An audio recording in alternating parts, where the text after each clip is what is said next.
what is best in life? To crush your enemies, see them driven before you, and to hear the lamentation of their women.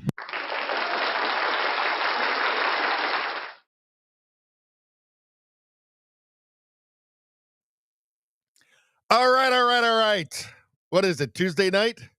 Must be Radio Baloney live on Tuesday night, and I'm your host, Richie Baloney. As everybody knows, we're streaming right now on Rumble, on YouTube, on X, and on Locals. And when you like the stream, you get some free good karma. That's right. But when you're the first, you get extra good karma. What's going on tonight? Spambot Fodder has the first like. Not only on Rumble, but also on Locals as well. So I was going to say it was going to be 6 times good karma for first like. So that's 2 different places first like. That's 12 times good karma. In these troubled times, who couldn't use a bit of good karma in their back pocket, especially 12 times good karma? Very impressive, sir. Turtles got the second like, so that's a 5 at good karmas for you, Turtles.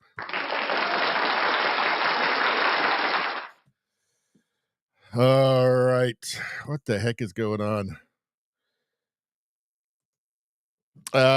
What are we talking about? Let's look at this. We haven't looked at this for a long time. Now, this is the engine factory lady. She's in China somewhere. I think it's China. And we haven't seen this for a while. So just to refresh ourselves, let's take a little listen. They to me. They are very complete. They are very pretty. Many engine in my factory. What are you thinking? Why have you come to me? Please believe me. It's just I don't really need an engine right now, although they seem like fine engines, very clean, as you say. Please choose me. They are very complete. They are very complete. You can see they look very complete to me. I hope you can take them. They are very complete. Many engine in my factory. What are you thinking? What is anybody thinking? Why isn't everybody going to her warehouse for her engines?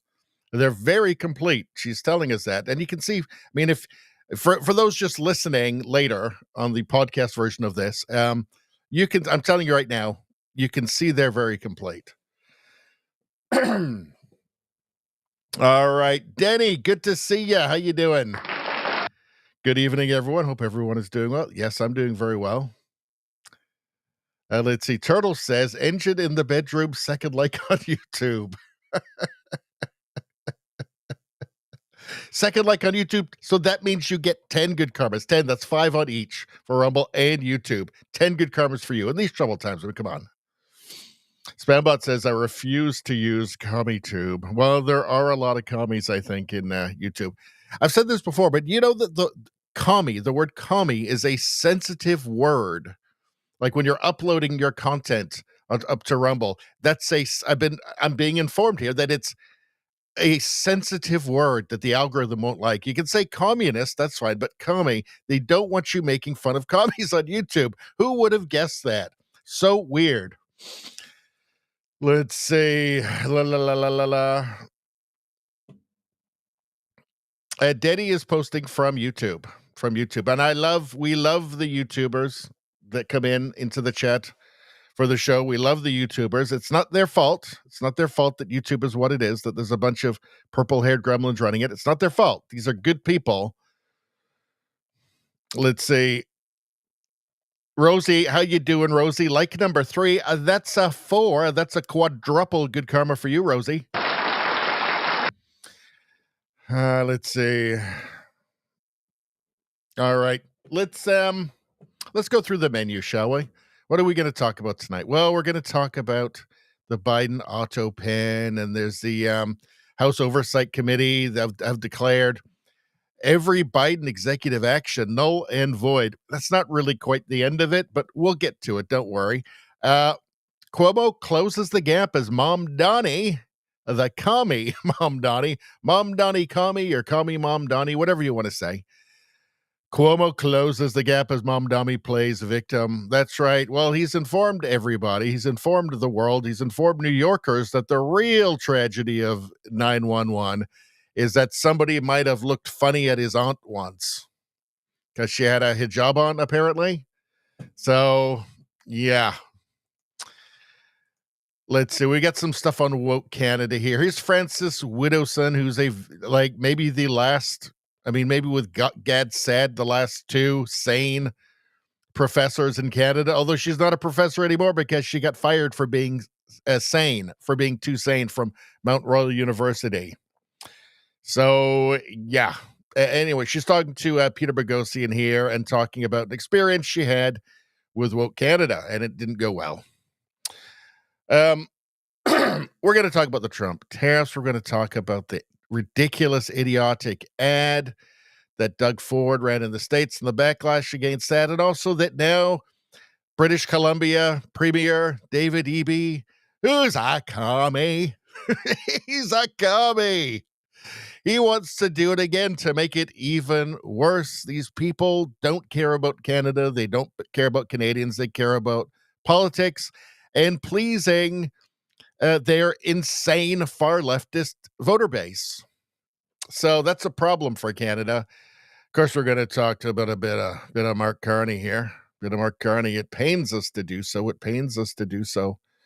But we have to honor our ancestors, even though it's not fun.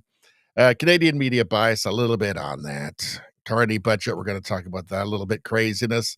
There's that Elizabeth May. I don't know. Some people call her a rummy, but I think she's more. I think it's white wine, probably white wine. Leader of the Green Party, totally nuts. So apparently Canadians, it's a problem for parents to send their kids to school with ham sandwiches because Islam. So what did Mark Carney tell us? Islamic values are Canadian values. That's what he told us.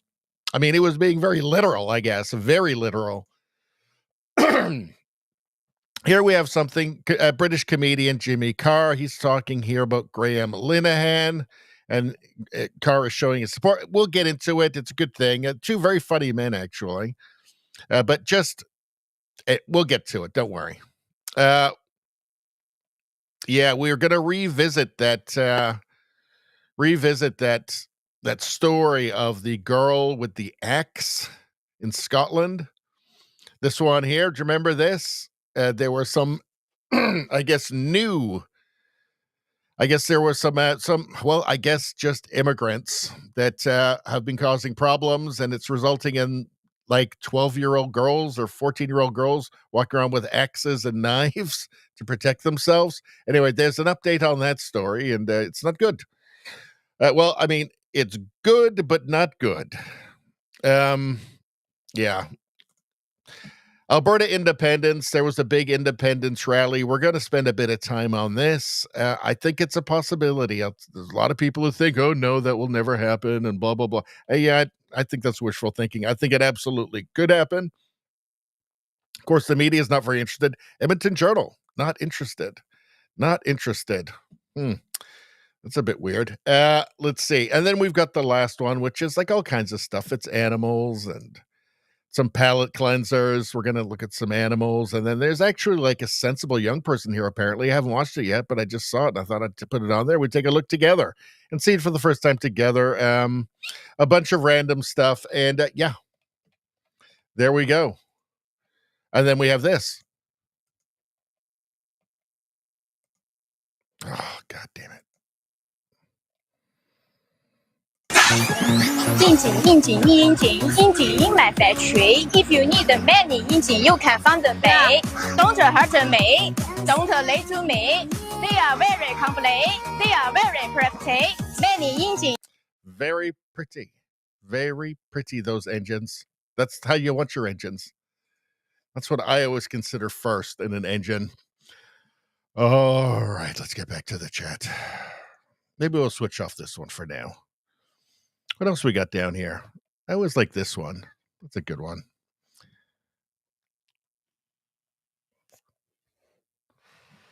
Spambot says, I didn't realize that YouTube comments show on the screen too. Yes, they always have. It's a wonderful thing. Let's see. Rosie says, did you get my email, Richie? Email? I don't think, no. I haven't. Well, was it through X, but you're not on X, so I don't know what's going on there. I'll have to look at that after Let's see. Rosie says, so send them to school with 2 sandwiches so they have 1 to trade. Well, it's just getting insane. I mean, like the cat's out of the bag. We know how this goes. So maybe we ought to just deal with reality. Denny says, Doug Ford and Mark Carney are throwing each other under the bus over the ad, but Mark Carney knew about the ad. Yes, and we've covered this already on the channel, but yeah, it's true.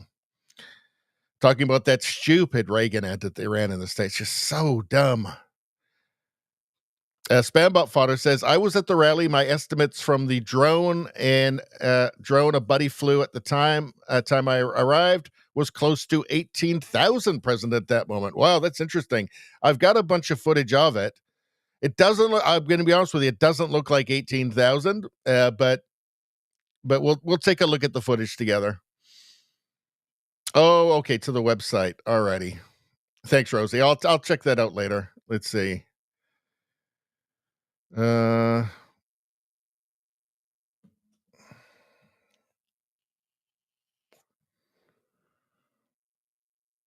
right, let's should we just get started? Let's do it. Mario Narfall, the Autopen presidency. Congress just went nuclear. So, yeah, they're going hard. The House Oversight Committee just declared every Biden executive action null and void. Yes, all of them. Now, you have to consider that that's not like the legal status of his executive actions. So they're saying this, but legally it doesn't really carry weight, at least not yet. Maybe there will be something or some mechanism in the future that will do that, but they still stand as of now. So they're saying that, but that doesn't mean that it's legally valid. Let's actually take a look at the first off, look at this. I mean, that's the Biden portrait in the White House Hall of Fame that Trump put in. There he is there. There's Biden. And then this, as I believe, that is his mugshot, isn't it? I remember at the time when that mugshot came out and the left was all celebrating. And I remember looking at that and thinking, it's like Trump hired a photographer to take this photo for him. I'm not sure this is going to work out the way they want. I mean, it's the best mugshot of all time. It just makes him look badass. But yes, the Biden portrait is just the Autopen, as you can see here. It's just the Autopen. It's hilarious. Trump is totally unique. Trump is completely unique. Nobody else would do this. JD Vance would do this. I like JD Vance. He wouldn't do this. Trump is just a singular figure, and that's it. You're never going to get another Trump. Absolutely not. That is hilarious. Hilarious. There is Biden looking confused, and he's not well, Biden now. So, but in any case, let's go to the Committee on Oversight. Oversight Committee releases report on the Biden Autopen presidency. So this is from the House Oversight Committee. The report exposes Biden's decline, the White House cover-up, and invalid executive actions signed by Autopen. Chairman Comer sends referrals to the DOJ and DC Board of Medicine. Well, yeah, I mean, they want to find out what exactly was going on with his doctor. And the medical reports are coming from the doctor, because it seems like the doctor was wrong. Way wrong. Terrible doctor. Hope that's not your doctor. Today, the White House Committee on Oversight and Government Reform released a staff report titled The Biden Autopen Presidency, Decline, Delusion, and Deception in the White House. And this was all obvious on this channel, like in 2019, I was saying Biden is demented. He's clearly demented. Right? We knew it. Like we knew it apparently, years before the mainstream media knew it, even though it was right there in a shana nada de pressure. whatever. The report exposes how President Joe Biden's top advisors, political operatives, and personal physician concealed the president's mental and physical decline from the American people. The findings reveal that as President Biden's condition deteriorated, his aides exercised presidential authority and facilitated executive actions without his direct authorization, including misusing the Autopen and failing to properly document decision-making processes. That means the lunatics were running the asylum. Right? Just people were just using the Autopen, just cutting Biden out of it entirely. Chairman Comer also sent a letter to the District of Columbia Board of Medicine seeking its review of actions taken by Dr. O'Connor to determine any potential wrongdoing in his medical care of the former president. Now, I'm going to go out on a limb here. I think Biden's doctor was lying when he said that Biden was fine. And I don't think it's going very far out on a limb. Because I don't think you needed to be a doctor to see that Biden had mashed potatoes for brains. The Biden Autopen presidency will go down as one of the biggest political scandals in U.S. history. As Americans saw President Biden's decline with their own eyes, Biden's inner circle sought to deceive the public, cover up his decline, and took unauthorized executive actions with the Autopen that are now invalid.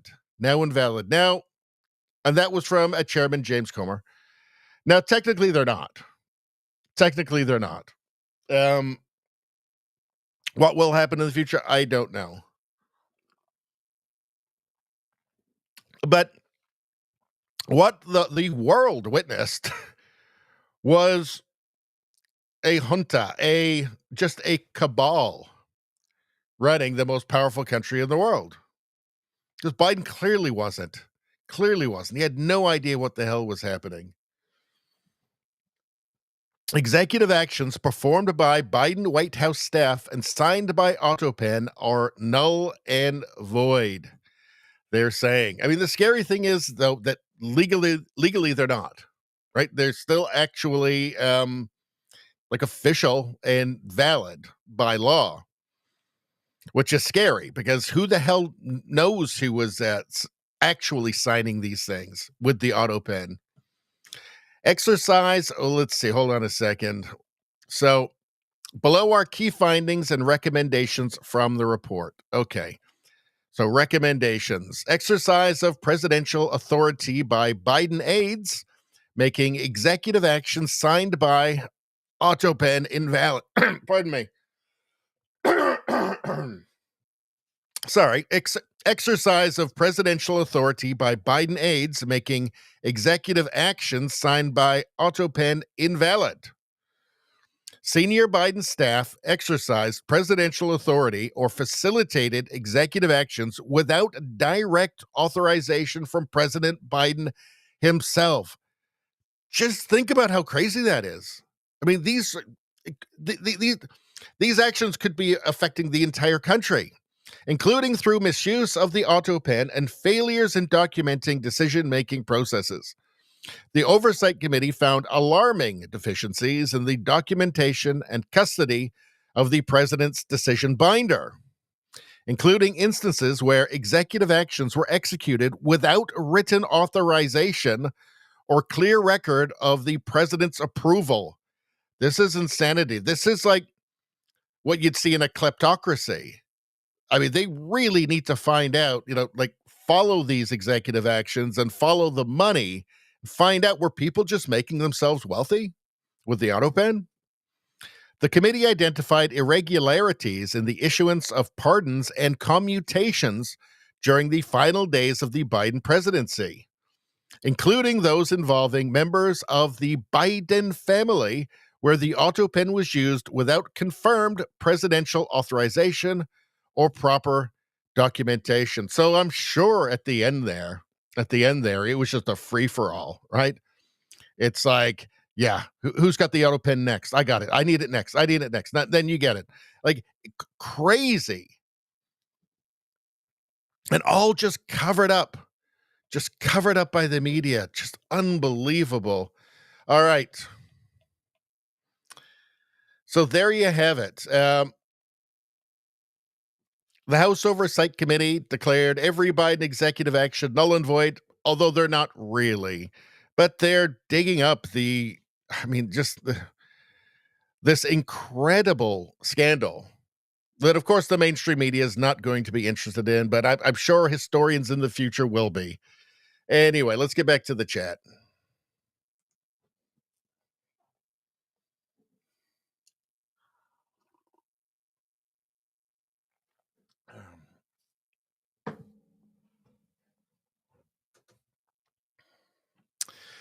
What have we got here? Good Lord. The most beautiful thing has just happened. Rosie has just gifted a subscription to somebody, to Ring. Wonderful. How you doing, Ring? Rosie just gifted a subscription. This is probably the most important thing that anybody has ever done in history. I think we can all agree on that. And guess what? When you do wonderful, generous, pro-human things, like gifting memberships to Radio Baloney, guess what happens?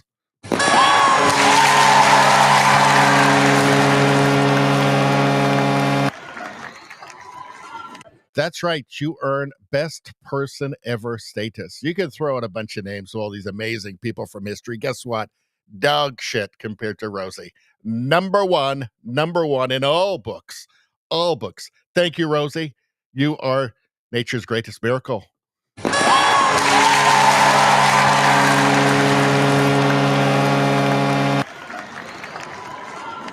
And all for less than the cost of a brand new Tesla Cybertruck. And can you believe it? All right. Let's go back into the chat now a little bit. Anyway, thanks, Rosie. Awesome. Let's see. Hold on.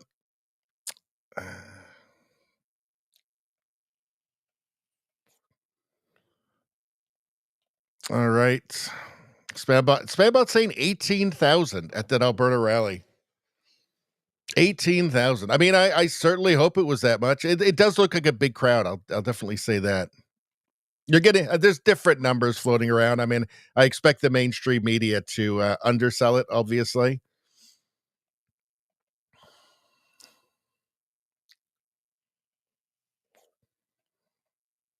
Spambot says it depends on when the count was done. Well, that's the thing too, right? It's like, is a picture done early or a count done early? Is it done late? The media likes to pick times when it's slowing down or when it's still building up. If it's some sort of rally they don't like.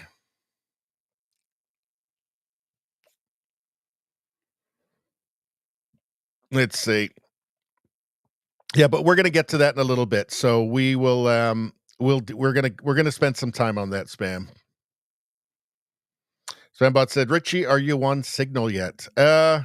Is that where we should be all meeting up, is on Signal? Is that where we should be meeting up? Maybe we should be doing that. Let me write it down. Signal. Maybe that's where we can send all the good content to. I don't know.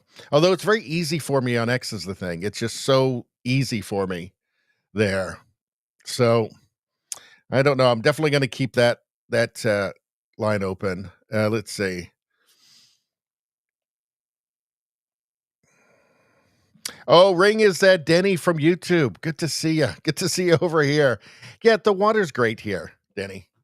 The water's great here. I mean, this is where all the action is happening over on Rumble. I mean, I love my YouTube bros. I love the YouTube people, but that's the action's happening over on Rumble. It just is.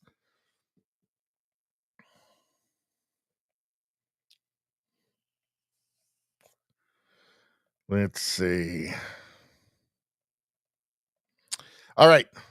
Rosie says yes, Signal. Well, you know what? I'll get a Signal account. Now, I'm not saying I'm going to do it like immediately because you know about my brain. I told you about my brain, right? About my brain, about how it doesn't work that well, how it's broken. And things just spill out of it. So something can go into my brain like sign up to Signal. And I'll be like, definitely going to do it. I'm not going to forget. I repeated it 50 times. And then 3 seconds later, what? What's Signal? I don't know what that is. Easy group to communicate. Okay. I've written it down.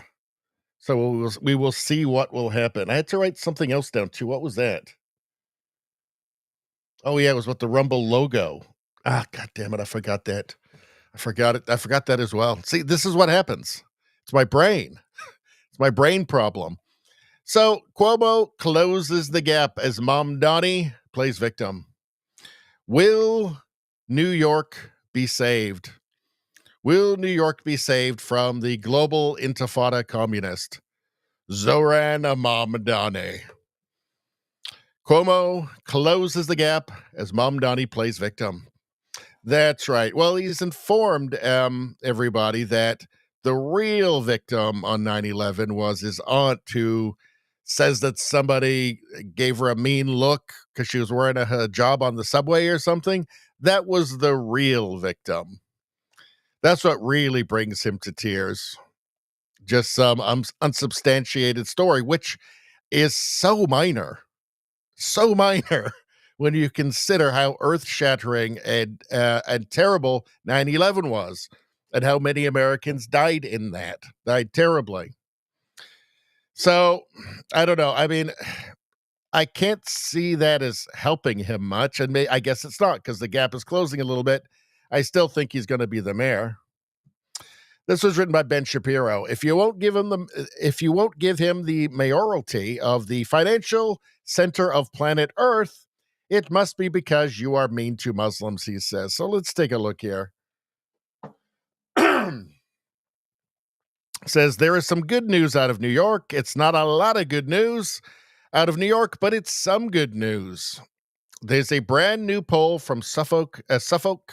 There's a brand new poll from Suffolk University showing that in New York, Andrew Cuomo, who is really the only hope of stopping Zoran Mamdani in the New York mayoral race, is catching up to Zoran Mamdani. The poll found that Mamdani no longer leads Cuomo by 20 points or 15 points, but the lead is down to 10, and Mamdani is stuck at 44. It's just astonishing that New York would elect an Islamist, a global intifada guy. I mean, 9/11 wasn't that long. It wasn't hundreds of years ago. I genuinely found this astonishing. Typically, when somebody wins the New York mayoral race, they win well over a majority. Here you have Mamdani at 44%. You have Cuomo at 34%, and you have Curtis Sliwa at 11%. There will be a lot of talk if Mamdani ends up mayor about why Curtis Sliwa stayed in the race. Well, it's not like if Sliwa got out of the race, Cuomo is going to get all that 11%. Because a lot of people really hate Cuomo. And I think probably most of this 34% voting Cuomo, probably holding their noses, or some large percentage of it. It's just desperation to try and keep out the global intifada communist, who is absolutely going to destroy New York City. So, Cuomo's not going to get all of the Sliwa vote. Maybe he'd get half of it. I don't know. Maybe he can continue to bring it a little bit closer really quickly, but I think it's going to be a Mamdani mayorship of New York. And, you get what you vote for, I guess. The reality is that Curtis Sliwa is not going to be the next mayor of New York, and if his vote share is larger than the margin of victory for Mamdani, that will leave some questions to be asked. Why is the New York City population so insipid? Why didn't Sliwa drop out? Well, here's the thing. It's Cuomo. Cuomo is also hated, right? He's a sleazebag, right? What he did to seniors during the coup, sending them to back to retirement homes. when they had the coup. I mean, that's just evil. That's just evil. I mean, he's a bad guy, Cuomo, a bad guy. It just speaks volumes of how bad Mamdani is, that Cuomo would be preferable. And guess what? He really is. Cuomo would do less to destroy New York than Mamdani. I mean, Cuomo's a bad dude, as Biden would say. But he's not totally crazy, right? He's not totally crazy. He could hold it together a little bit longer, with, I guess, in the vain hope that New York might be able to elect somebody sane. I don't know, in the next decade or something. Who knows? But he's a bad guy. And yeah, that 11% from Sliwa, that's not all going to go to Mamdani. Some percentage will, but not all of it. Again, Cuomo is hated. It's almost the perfect confluence of events for Mamdani to run against Cuomo. It's like one of those points in history where you read a history book about something that happened, I don't know, in like the 30s or something, and you go, oh, just all of this horror. And you can trace it back to this one little thing where everything went wrong. Fate just conspired to wreck everything for everybody. And this is like one of those moments. I mean, Mamdani, hold on a second. What have we got here? Dr. Naomi Wolf, I've concluded that the pro-sex trafficking and pro-trans surgery planks of Zohran Mamdani's platform, neither of which is a vote-getter, and both of which are haram in Islam, serve to conceal the fundamentalist Islamist nature of his actual campaign and funders. So, it's an interesting question. It's one that's been asked by many people. So you've got the alliance between Islam and the far left and progressivism, queers for Palestine, right? To normal people, to sane people, that seems insane, right? Because it's like, obviously not your friends, right? Definitely haram.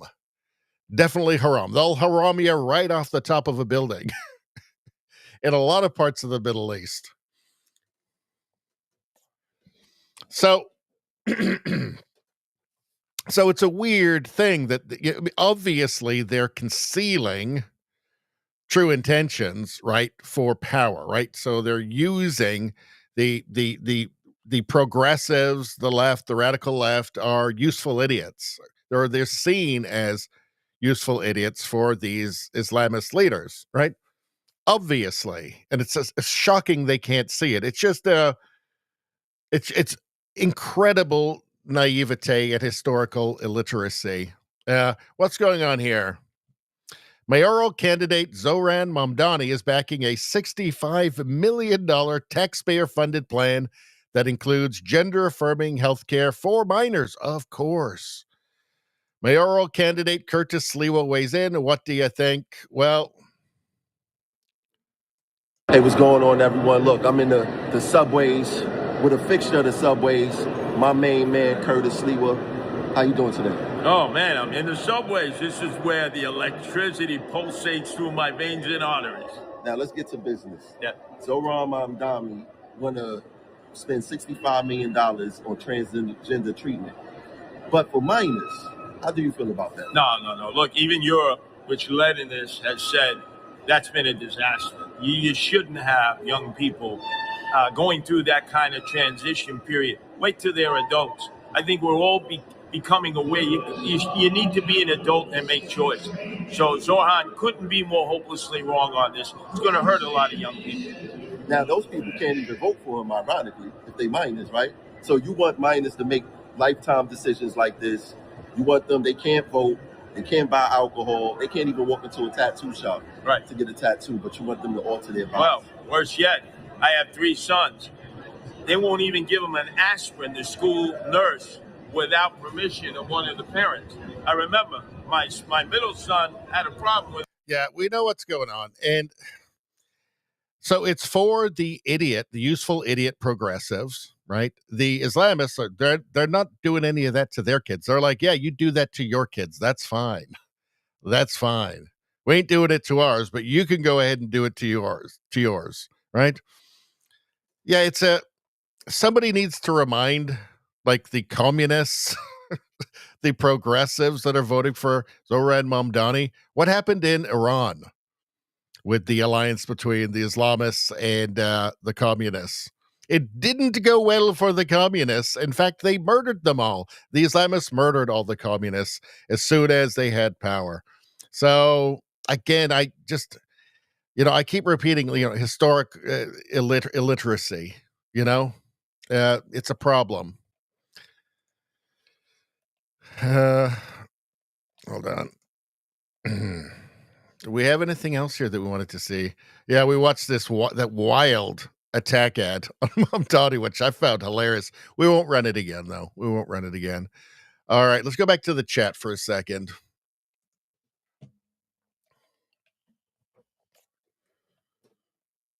Let's see. Actually, you know what? Let's do an ad. What the hell? Let's do an ad. Why not?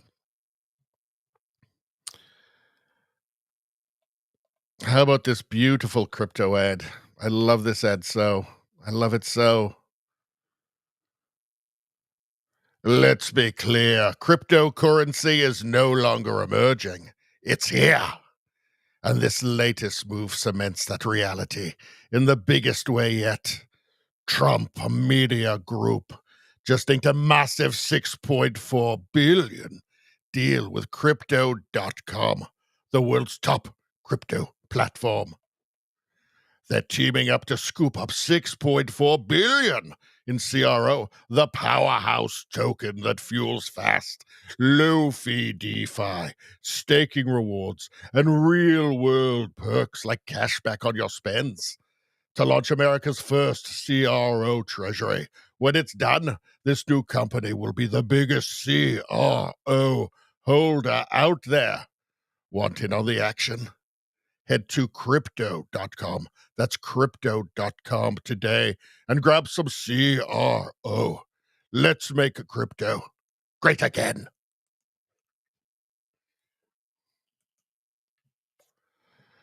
Oh, yeah. Yeah, that's the stuff. That's what I love. That's what I love right there, reading those beautiful, big, beautiful ads. It's a beauty, folks. Crypto ad, that's a beauty. Let's see.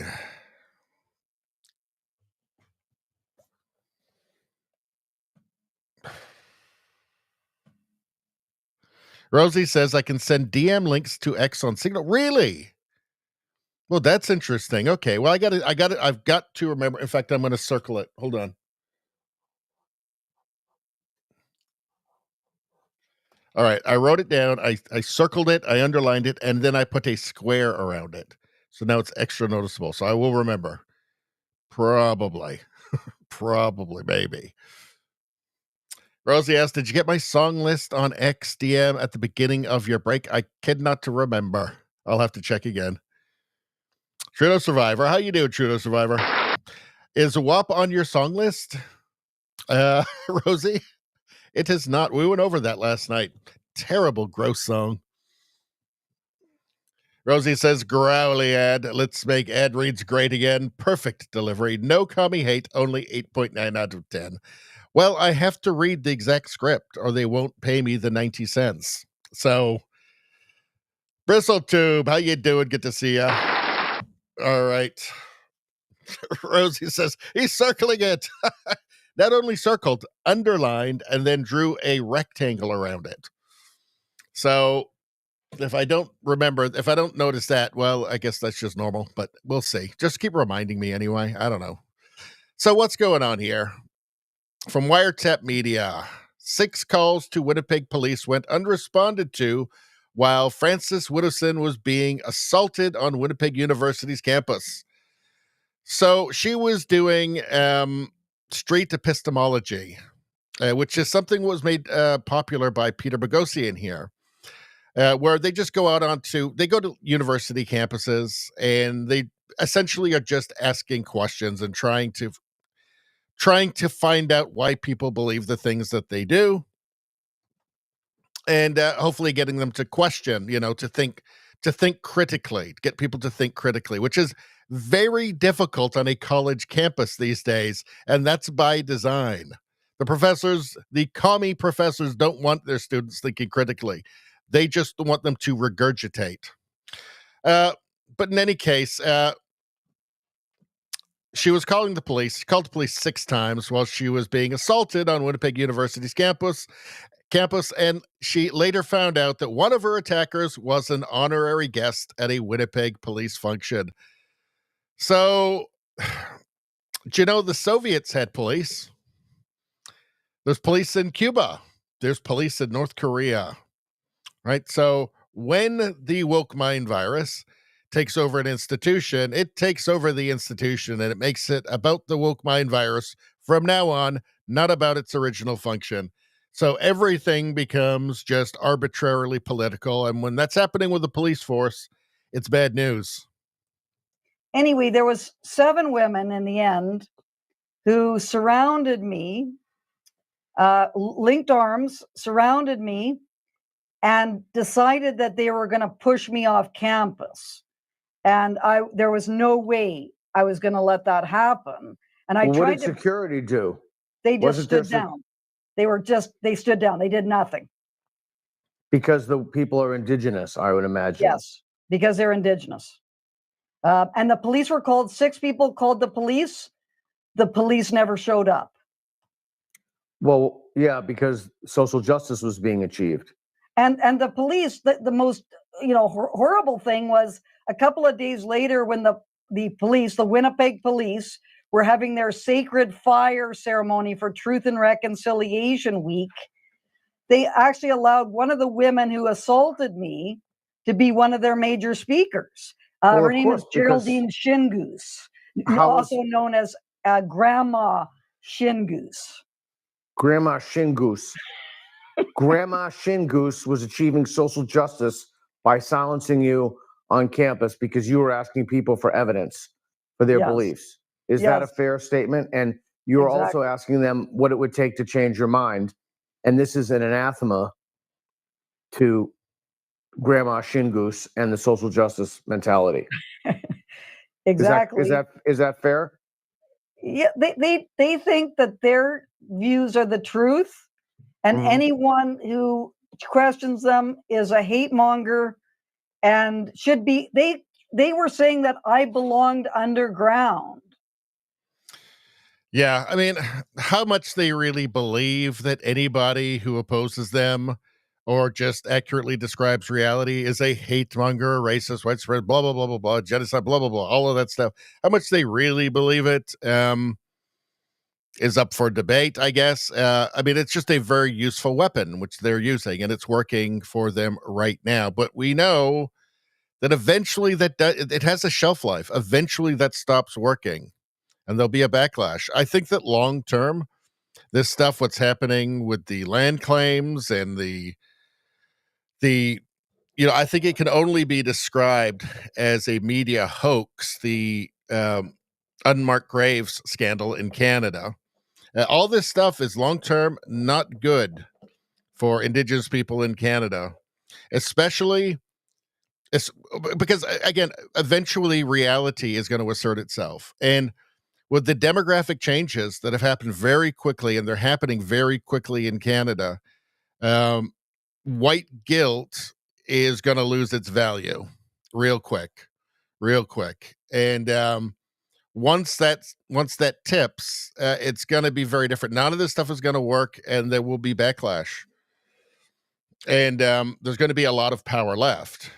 There's going to be a lot of power lost. And again, with the changing demographics, the people coming to Canada, first off, racism is normal where they come from. They don't see a problem with it.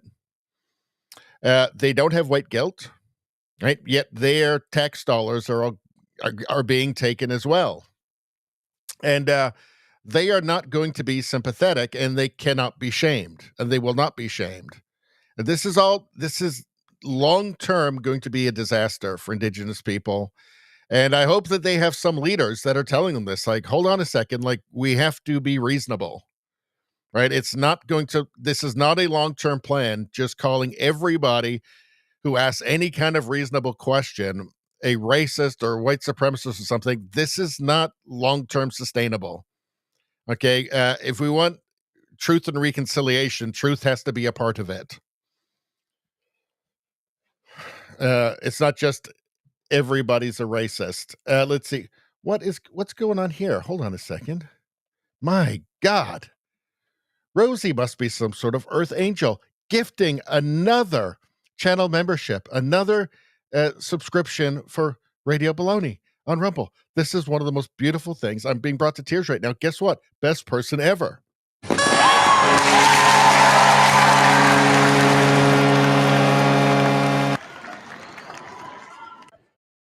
If anybody ever thought that Rosie didn't put every other person in human history to shame, that just proves them to be human garbage.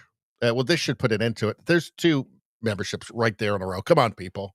Come on. It's the most beautiful thing any person can do. Guess what, Rosie? Best person ever.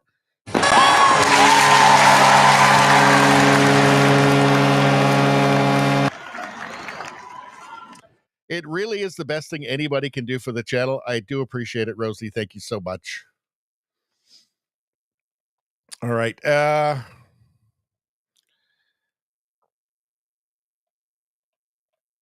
Struggle session aided and abetted by campus security. Back on that last thing again. Yeah, struggle session. These are struggle sessions and happening on campuses, not uncoincidentally. All right, let's go back to the chat for a second.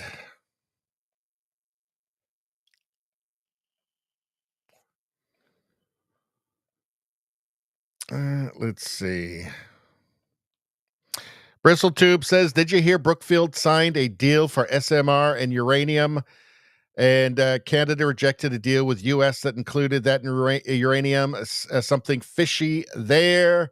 I did see that Brookfield had signed a nuclear deal. I did not see that they'd rejected, that Canada rejected a deal from the U.S. I'll have to look into that. Thanks for putting it in there in the chat. Nevada says, lucky number 7 on the like button. How you doing, JJ? Did you take over Greenland yet? We're all dying to know. Did you take over Greenland yet? I hope that happens soon. Number 7. So let's see. What do we start out with? We start with 6, 5, 4, 3, 2, 1.5 for JJ Nevada on the karma scale. 1.5 good karmas for JJ. There we go.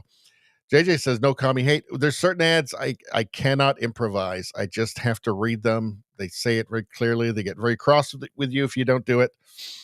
We'll try and get some commie hate in. Don't you worry.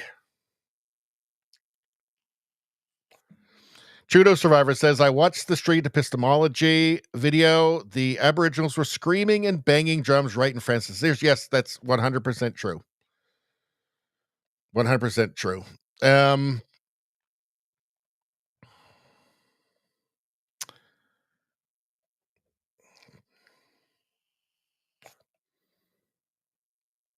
Let's see. Nevada says, I wish PayPal would accept Visa gift cards. Frustrating. It doesn't? Well, that surprises me. But no, well, thanks for trying anyway. Let's see.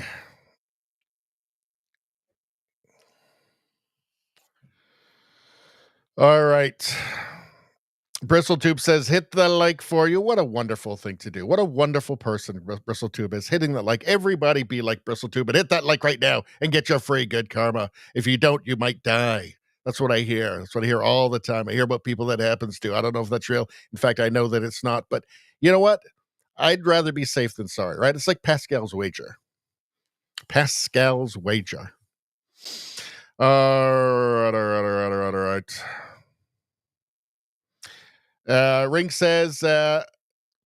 Ringus says, I heard 100 billion. That's Denny. I heard $100 billion deal from Brookfield. Yeah, I've seen some stuff. You know, maybe we'll do this for Friday. And we'll do that for Friday's stream. All right. Now what do we got? Anyway, there was 7 women in the end who surrounded me. Community post. What's that? Okay. Do we have anything else in woke Canada? Oh, yeah, we already covered this. All right. Let's get to the next one. Trump tariffs. So White Claypool, he's got he works for BC One Party. He's a Canadian conservative, young guy. He's got a YouTube channel. I think he's very good. If you're interested in Canadian politics, give him a follow. But he makes a really good point here. So he says, if Trump or a Republican governor was running political ads against Mark Carney, would we be okay with that? No. All of the elbows up crowd would be losing their minds at the political interference. Obviously not. We would not be okay with that. He says, I dislike the tariffs and want them gone, but the posturing of Carney, Ford, and Eby has hurt our negotiating position. I've said this many times. I've said it from the start. I think that what Trump is doing regarding Canada has been counterproductive from the start. But we've made it worse. Like, it doesn't mean that we have to make it worse, right? It doesn't mean that we have to take a bad situation and make it even worse, right? We don't have to do that. We could practice actual diplomacy, not do it out in public. And some stoicism perhaps from some politicians might be a great idea. It's telling that every other country in the world is getting deals done, except for Canada. I think even China is getting something done with the States now. That tells you we're doing something wrong when we're standing alone. Engage in real hardball negotiations or sit down and shut up. Well, hardball negotiations aren't going to work, so that's not good either. I think that a quiet, stoic approach behind the scenes, not doing it publicly, just not giving any fodder, right, might have been a good idea. It absolutely would. I mean, it's just self-evident that would have been a better idea. So he's responding to this. Dallas Brody, and she's from One BC Party, Conservative Party in British Columbia. Days after Doug Ford's anti-Trump attack ads backfired and resulted in a 10% tariff increase, David Eby, the Premier of British Columbia, plans to air his own at the expense of our economy. This is how stupid Canada is. This is the quality of our leaders, right? Clearly, this is not in the best interest of Canada, right? This will affect all of Canada. So his decision to do this will affect all of Canada. It's not going to help. It is predictable as the sun rising in the morning what this will accomplish, which will be nothing good. It will only be negative effects. Yet the desire to virtue signal to his voting base, his deranged voting base, is so strong that he will do it anyway. It's childish. It's insane. Yet this is Canadian politics as we've come to know it. He threw a rock at Donald Trump and got bulldozed. Ontario Premier Doug Ford antagonized President Trump by running attack ads against him in the United States. As a result, Trump raised tariffs by 10% and ended all trade talks with Canada. Having humiliated himself, Ford pulled the ads, but the damage is done. It was a reckless move. But unfortunately, Mr. Speaker, not to be outdone by Mr. Ford, our Premier is even more reckless. He's now launching his own anti-Trump attack ads in the US. These ads give Trump an excuse to retaliate with even more tariffs against BC when we're already hurting. Mr. Speaker, is the Premier's personal hatred for Donald Trump more important than our economic safety? Minister of Jobs and Economic Growth. Thank you so much, Honourable Speaker. There is the only correct answer to this is, yeah, you're right, and we're not going to do it. That's stupid. Right? We already know. There's nothing more predictable than what the response to this will be, and it will be bad. So this is just, impotent rage, and we won't do it. That's the only correct response to it. But let's see what we get. Mr. Speaker, it's vitally important that all provinces make the case to Americans when there's tariffs and duties that are put in place that are unjustified and impact workers and families in our communities. Honourable Speaker, it's vitally important that we make sure that all Americans, our friends across the border, understand that right now the tariffs on British Columbia and Canada are higher than they are in Russia. It's vitally important for our friends in the U.S. to understand that every time they raise tariffs on British Columbia and Canada, it's going to increase the cost of housing for them in their communities. Honourable Speaker, we're going to continue to do that advocacy. We're going to continue to raise the noise to the federal government that we need strong action and we need it immediately. And of course, we welcome any supports that will help workers transition, Honourable Speaker, but our number one priority is to keep people working in our communities. So we will not apologize for raising our voice to fight for workers and fight for families here in British Columbia, Honourable Speaker. I welcome all sides. Do you mean to fight to virtue signal for your insane base? Let's see. Americans don't care about ads from British Columbia or Ontario, okay? The people who hate Trump hate everything he does anyway. Trump could cure cancer, and they will hate that, and they will love cancer after that, right? It doesn't matter. The people who like Trump don't care either. Nobody cares. This is not for the American public. It's for their lunatic voting bases here in Canada. That's who it's for. And the whole thing is a giant sham and a waste of money. And again, it's super counterproductive, incredibly counterproductive. And don't, like, I am really tired of hearing Canadian politicians pretend like Canada is super innocent. Like, nobody had even heard of tariffs before Trump. What even are tariffs? Like, okay, so the auto tariffs, right? It's on non-USMCA or CUSMA, as we say in Canada, compliant parts. So parts in cars that are being exported to the United States that aren't compliant with our trade agreement. Why is it surprising? Why would it be surprising they'd say, hey, we're going to charge a tariff on these parts that are not compliant? Like, they're not covered.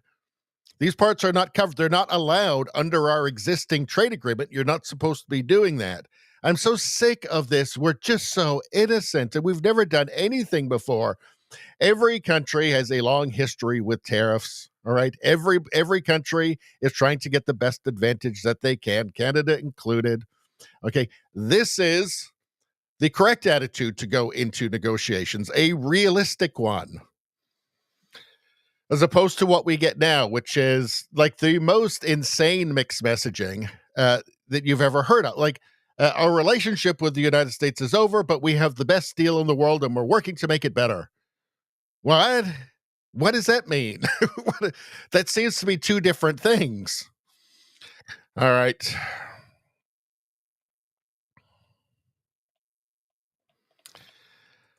Just so dumb, so incredibly dumb. Here we go. Mike'sMoneyTalks.ca. Pay attention. The U.S. just signed a deal committing $2 billion in funding for Australian mining processing of rare earth materials. Wait a second. Canada has those, and we're right next door with all these railway tracks and everything. That'd be super great for sending rare earth minerals down. Let's see, plus $11 billion in private investment incentives. It also signed similar deals with Cambodia and Vietnam for extraction and processing in Malaysia, with the stated goal of cutting China's dominance from 90% to 67% globally by 2030. Gee, seems like Canada being right next door and not being any oceans or frozen wastelands between us. Seems like Canada could have been a part of that. Why does Canada have to stand alone? It's because we have a prime minister who ran his campaign on Trump hatred. So literally almost every other country in the world was being pragmatic about it and thinking, okay, well, let's get something that will still work for us. We had a prime minister who was talking out of both sides of his mouth. He's got to stand up to Trump, and Pierre Poilievre would kneel before Trump. I cannot imagine that Pierre Poilievre could have been even remotely as much of a supplicant to Donald Trump as Carney has been every time he's been around him in person. It's almost like he loves Donald Trump, really. Like, that's his secret love. It's his secret crush. Not so secret, I guess.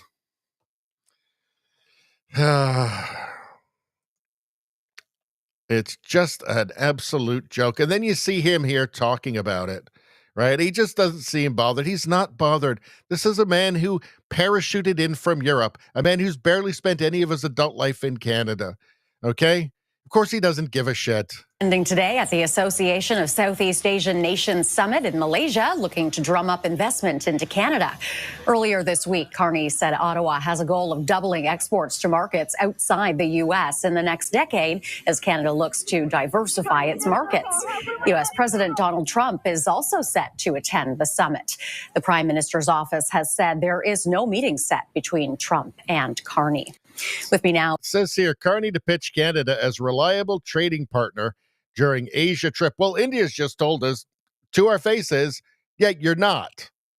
Is Peter MacKay, former Foreign Affairs Minister.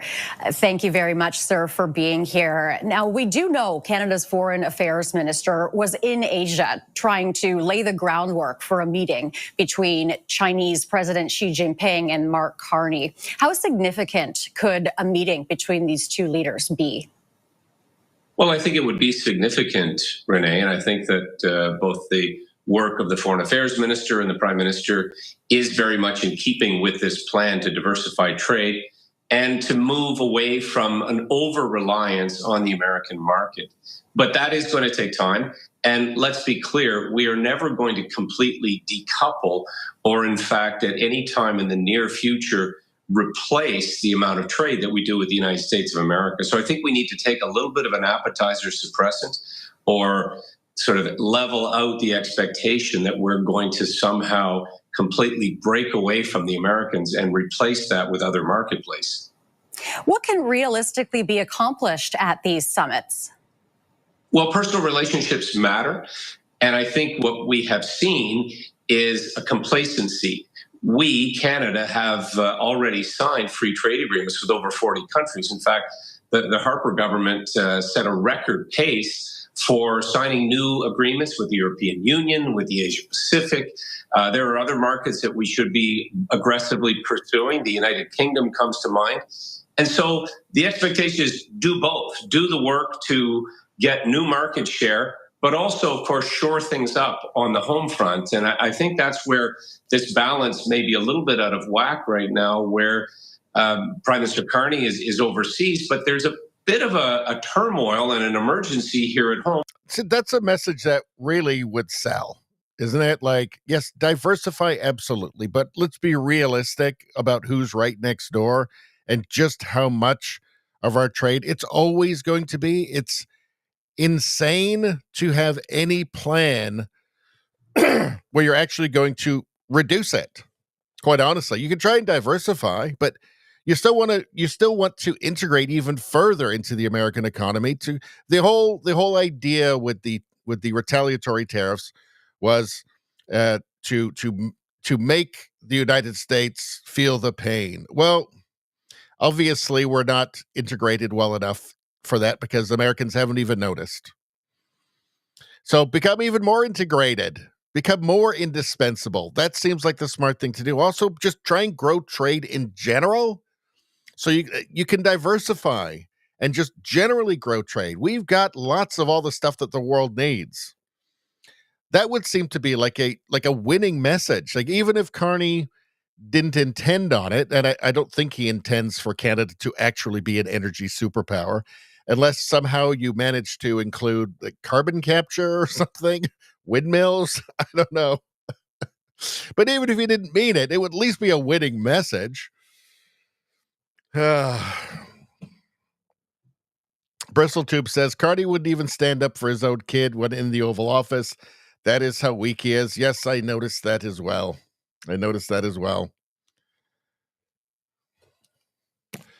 Rosie says that Spambot said they're already getting some snow. Well, yeah, it's getting to be that time of year.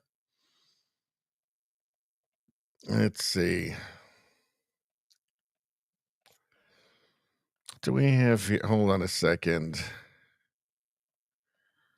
Let's see.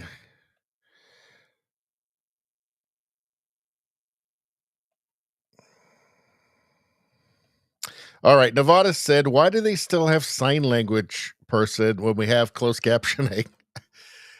I think it's a weird, like, virtue thing on the left. It's like a diversity thing on the left or something. It just, hold on, where was that? There we go. Yeah, and it's BC. It's BC, British Columbia. So NDP government, super woke. Why do they still have a sign language person when we have closed captioning? Yeah, it's like a woke thing. It's like, it feels progressive for them. So that's what they do it, right? My personal theory is the reason they make the weird faces is because they're actually just escaped lunatics. So they just kind of show up places and then people feel weird and they don't know what to do. And then they just film them and think, I guess it's a sign language interpreter, I guess. But it's actually just escaped lunatics. And what they're doing is not making any sense at all. It's like that's something about the devil and then microchips in our head. That's what happens. That's what happens. Yeah, here's Doug Ford throwing Mark Carney under the bus for the Reagan ads. Let's take a look here. So I was saying the whole time that obviously Carney knew what was happening. They're thick as thieves, the two of them. I think they have like pajama parties together. They're thick as thieves, Doug Ford and Mark Carney. And of course Carney knew. Of course he did. Let's take a look. Can you talk to the Prime Minister about this and what's? I mean, he was pretty measured in Malaysia today. Sure. About you and about this situation. But how are relations with the Prime Minister? Are things strained now because of what's happened? Not at all. He saw the ad before I put it out. So did his chief of staff. They both saw it, and we moved forward on it. But again, we achieved our goal. As we say, mission accomplished. It was done. They're talking about it in the U.S., and they weren't talking about it before I put the ad on. So I'm glad that Ronald Reagan was a free trader. Can you talk to the Prime Minister about this? Yeah, they might be. Yeah, some small portion of the population might be talking about it, but they don't care. It does nothing. This achieves nothing. It makes me wonder if it wasn't, again, him and Carney are thick as thieves. Doug Ford obviously betrayed conservatives across the country, but basically just coming out and endorsing Carney, and nobody knows more about economics than Mark Carney. Gee whiz. That guy's so smart. It makes me wonder if, it's like a gift. Maybe they worked it out together. Like Mark Carney, it doesn't seem that he wants to get a trade deal. Maybe there's an election coming soon and he wants to use, evil orange man. It worked in the last election. Maybe he thinks it'll work even better this time. I'm not so sure about that. I think that might have reached its best buy date. But yeah, I'm not so sure about that. I think that I think its potency might have been diluted a little bit. But maybe this was, just Doug Ford. He figures it will help him. Obviously, it's going to do nothing in the States. Americans don't care. And they're not feeling these tariffs at all, right? But Doug Ford would calculate that it would help him with his voters in Ontario. He can do a solid for Carney by putting the brakes on he can do a solid for Carney by putting the brakes on the negotiations. Because there's nothing more predictable than Trump's response, right? Like they can't be that stupid. Doug Ford and Mark Carney cannot be that stupid. They must have known what they were doing and what the very likely response to it was going to be. So it feels to me like I suspect there's just some really, really malign and cynical politics going on here, because it really, from a benefit to Canada perspective, it makes no sense whatsoever, and it reeks of just politics, like political interest, right? Not economic interest.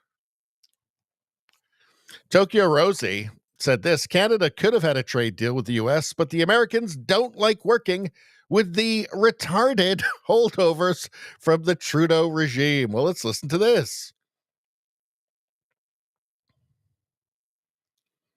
So, National Economic Council Director Kevin Hassett. Let's hear what he has to say. Just very quickly, what it has been so challenging about dealing with Canada in trade negotiations?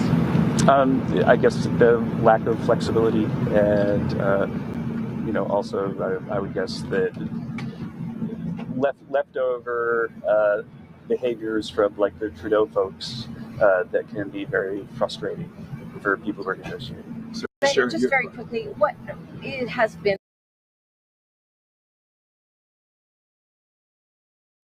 Yeah, the holdovers from Trudeau. Yeah, not a very competent bunch. It's amazing that any of them are still in government, I have to say. But yeah, not surprising. Not surprising at all. A bunch of incompetent ideologues. A bunch of current year ideologues. So it has become, Canada has become just a cautionary tale and a comedy of errors. And, I guess our value to the world now is just as a cautionary tale, as just a warning. Don't do this. Don't be Canada.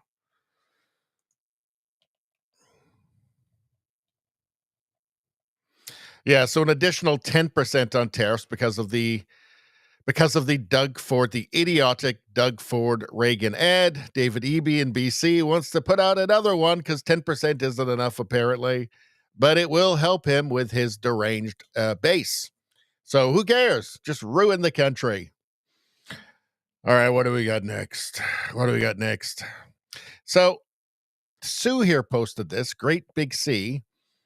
I asked Grok to list Mark Carney's actual, not perceived or proposed accomplishments since becoming PM. It's bad when it lists denouncing dual citizenship as an actual accomplishment.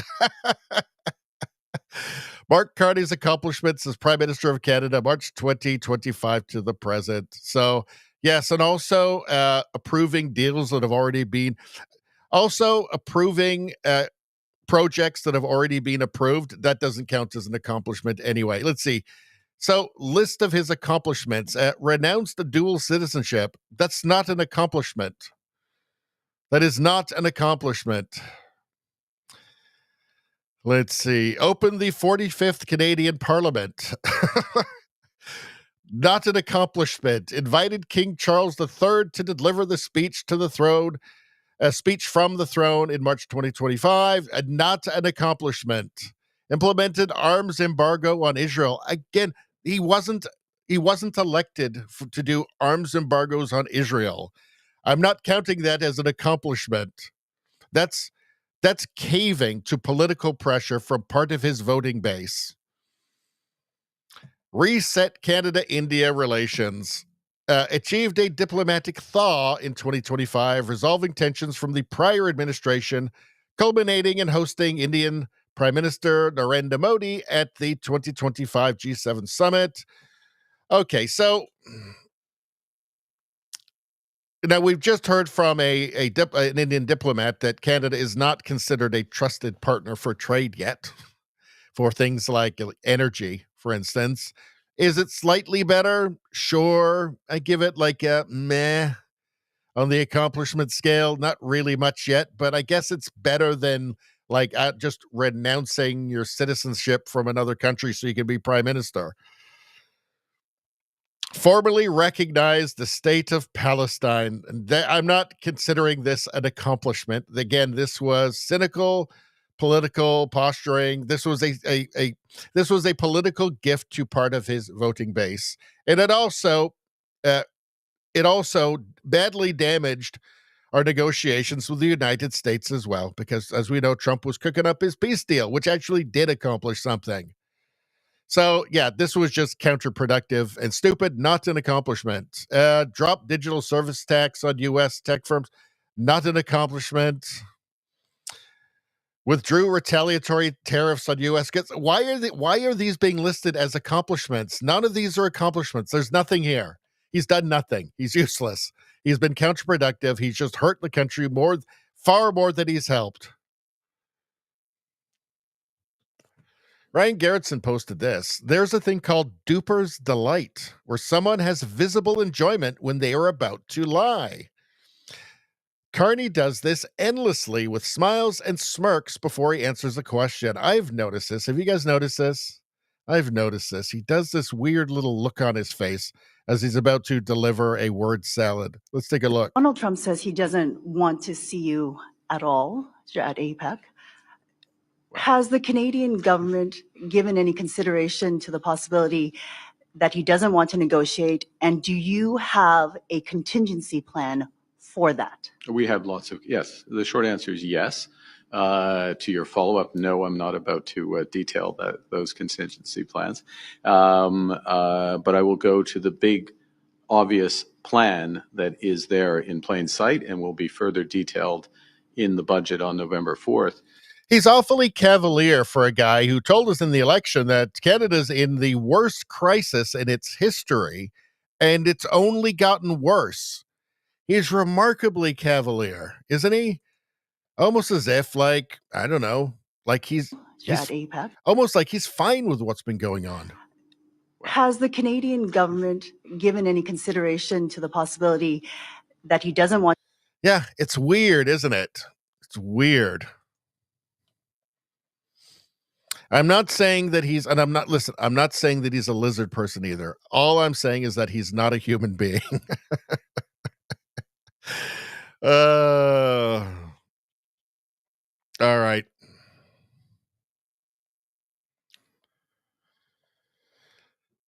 Let's move on. Let's actually go to the chat for a second. Let's go back to the chat. What are you guys talking about? Maybe we should do another ad read. That'd be exciting. Everybody be pretty cool with that, right? Let's check it out. Rumble Premium Plus. That's the most beautiful Premium Plus that there is. Let's take a look. Looking for smarter ways to browse and enjoy your favorite content without ads? Get the Perplexity Pro bundle with Rumble Premium for just $19.99. $19.99 a month when you sign up before December 31st. Normally a $29.99 value. That is fantastic. That's phenomenal. With Rumble Premium, you'll get an ad-free and communism-free viewing experience across all your devices and access to exclusive premium content. No interruptions, no communism, just the videos and streams that you love anytime and anywhere. Plus, Perplexity Pro boosts your productivity with unlimited research, unlimited uploads, exclusive member perks, anti-communist materials, and access to the latest and most advanced AI models for faster, smarter answers every single day. Save over 30% on this powerful bundle. Head to rumble.com/premium. That's rumble.com/premium before December 31st to sign up and unlock your premium experience. You know what to do. Oh, yeah, that felt good. That felt good, people. I love it. I love it. That's a beautiful ad. Big, beautiful ad. Everybody loves that ad. What are you guys talking about?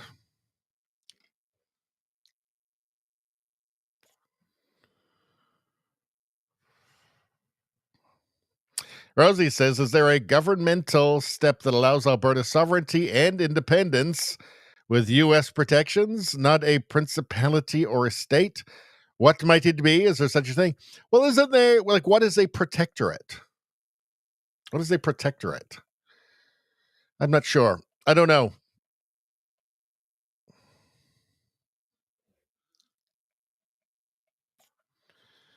Let's see. Spambot says, the more Ontario and BC bait Trump, the more the number of Albertans that vote to leave will increase. Well, the separatists are celebrating all of this stuff. They're laughing their heads off about it because they know where it goes. Things can absolutely get bad enough that enough Albertans will want to separate from Canada. and there is a legal mechanism to do it. It absolutely can be done. It can be done. Like, does everybody forget like those referendums with Quebec, right? Like, yes, it can happen. And the worse things get in Canada, the more likely it is, because if things are getting bad in Canada, they're getting bad in Alberta. So it absolutely can happen. We're not at the end of history, okay? It is absolutely possible that one morning you wake up and everything is just different. And if you weren't paying attention, you had no idea it was coming. That can happen. Alberta can become independent. Let's see. Nevada says, Spam, wouldn't mind Alberta being a USA territory either. Well, it would be a reliably red state in the United States if it became a state. But I don't think that will happen. And I could see an independent Alberta, though, just with a very, very strong trade relationship with the U.S., obviously. Izzy, how you doing? Like a number 10. Like a number 10. That is a 1.07 good karmas for you, my friend. There we go. It's better than nothing.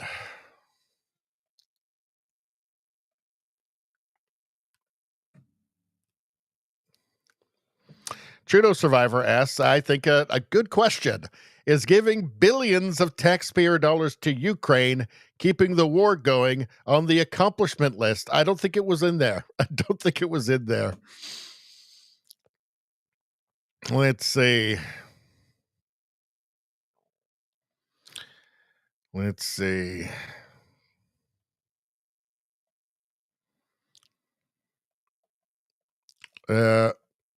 Ringus, Danny says, pure arrogance of Mark Carney. Yeah, he's very arrogant. Well, he's a self-styled elitist, right? He says that about himself. An elitist globalist.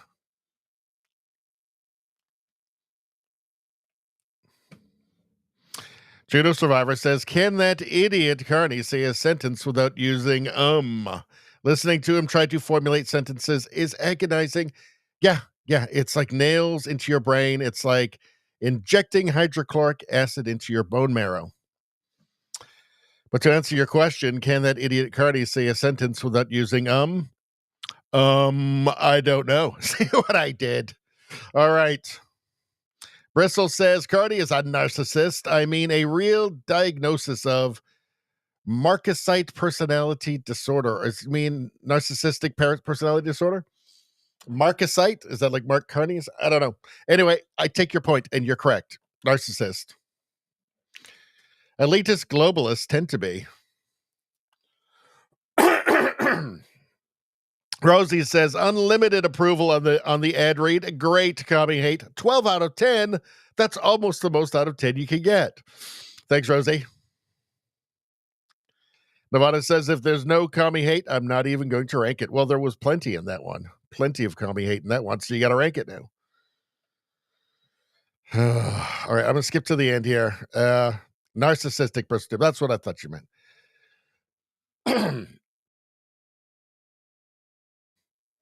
All right. Let's keep going. So we've done all that Mark's Carnage.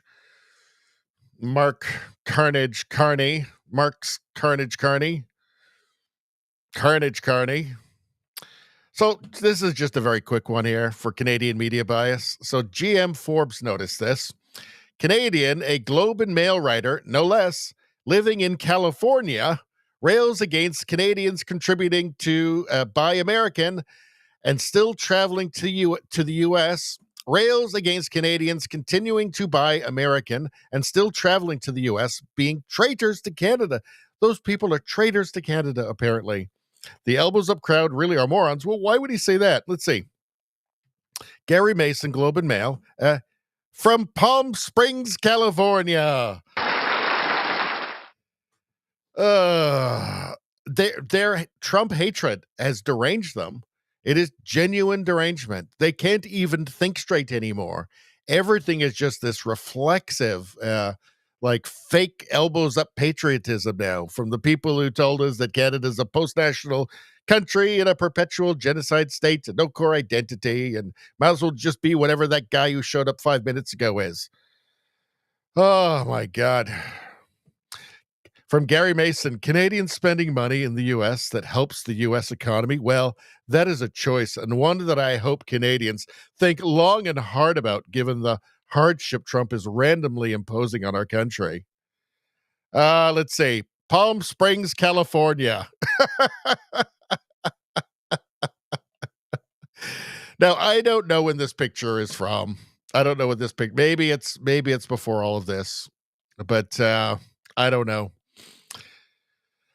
But I've got a feeling if he's down in, if he's got a condo in, or a townhouse in Palm Springs, he's probably still using it.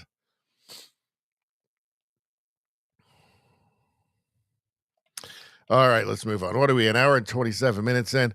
Elizabeth May. Now, Elizabeth May is, as far as I can tell, I highly suspect that she's an alcoholic, given that she's been filmed drunk before.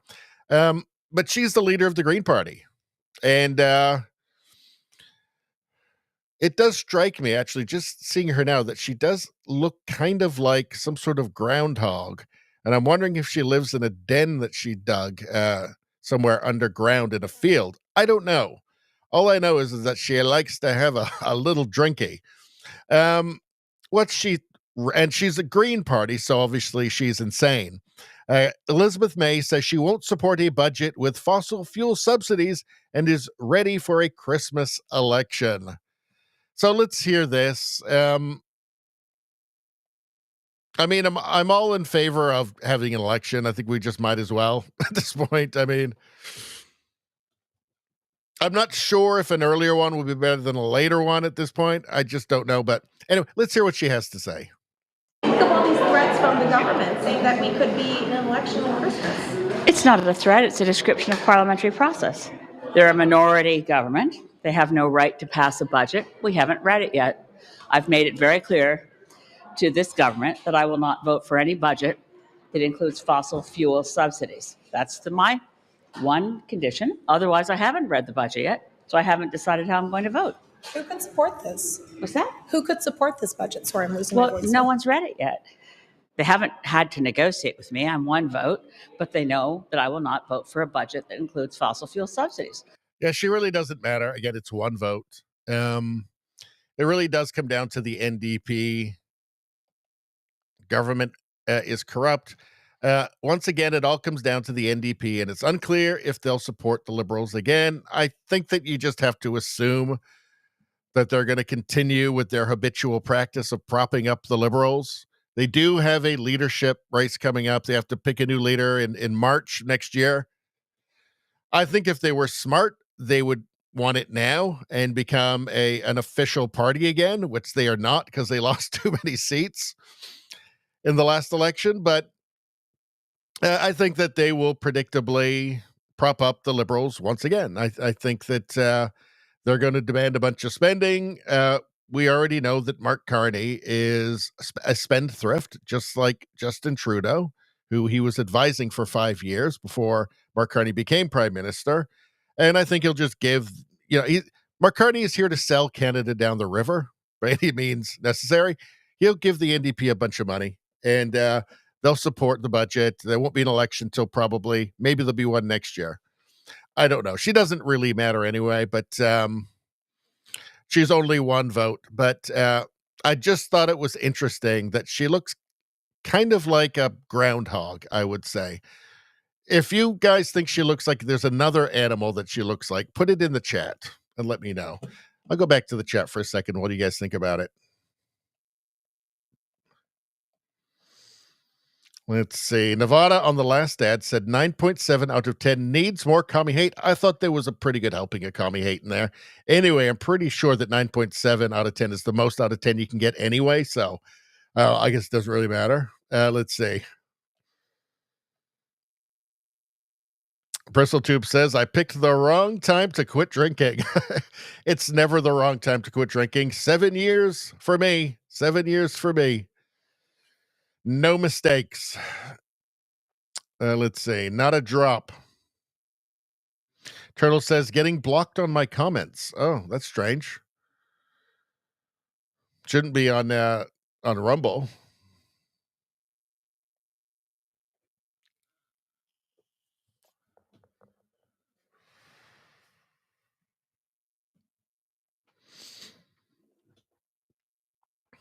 Bristol Tube says they're going to have to add TDS to the DSM.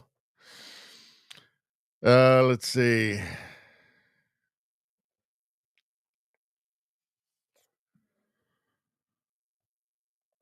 All right, I'm going to skip down here because we got to keep going. Let's see. Gopher. I think that's what I was thinking. Gopher.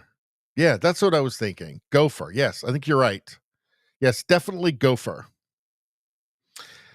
Denny says, I can see a spring election coming up in the spring. Hopefully Canada will wake up for a change. I'm never going to overestimate the Canadian voter again after that last election. So I'm always going to be a little cynical from now on. After the unbelievable shock of the last election. All right. What do we got going on here? So Derek Evans posts this. WTF. Schools in Ontario are now telling Canadian parents they are not allowed to pack ham or bacon in their children's lunches because it offends Muslims. And it's Canada, so I absolutely believe this. Imagine receiving an email from your kid's school teacher asking you not to pack pork in their lunches anymore because it has become offensive to some of the children who are in the class. Some parents are writing emails to the teachers saying that there are Canadian kids showing up with bacon and ham in their sandwiches, and that's offensive to their religion. Just imagine that for a second. It's a school, not a refugee camp. There's an airplane. Imagine receiving... Yeah, it's a school, not a refugee camp. There's an airplane.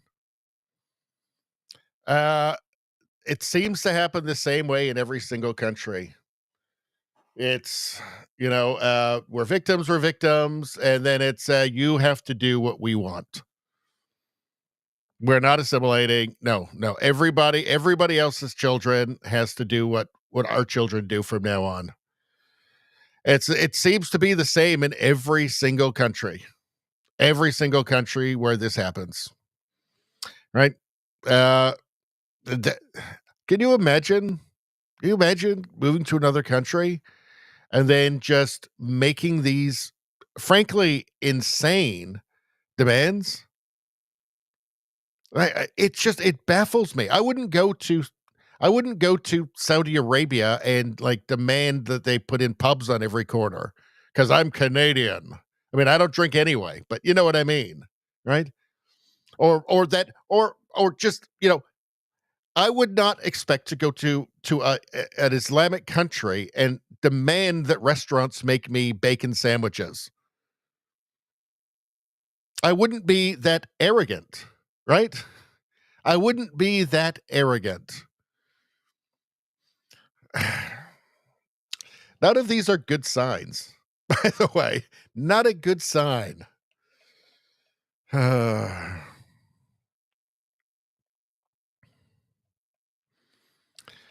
Let's see. What else we got going on? So, I've told you about... I've covered the story of this guy, Graham Linehan. He's the guy who wrote the he's the guy who wrote the, I think very well-known and well-loved British comedies like Father Ted and The IT Crowd and Black Books.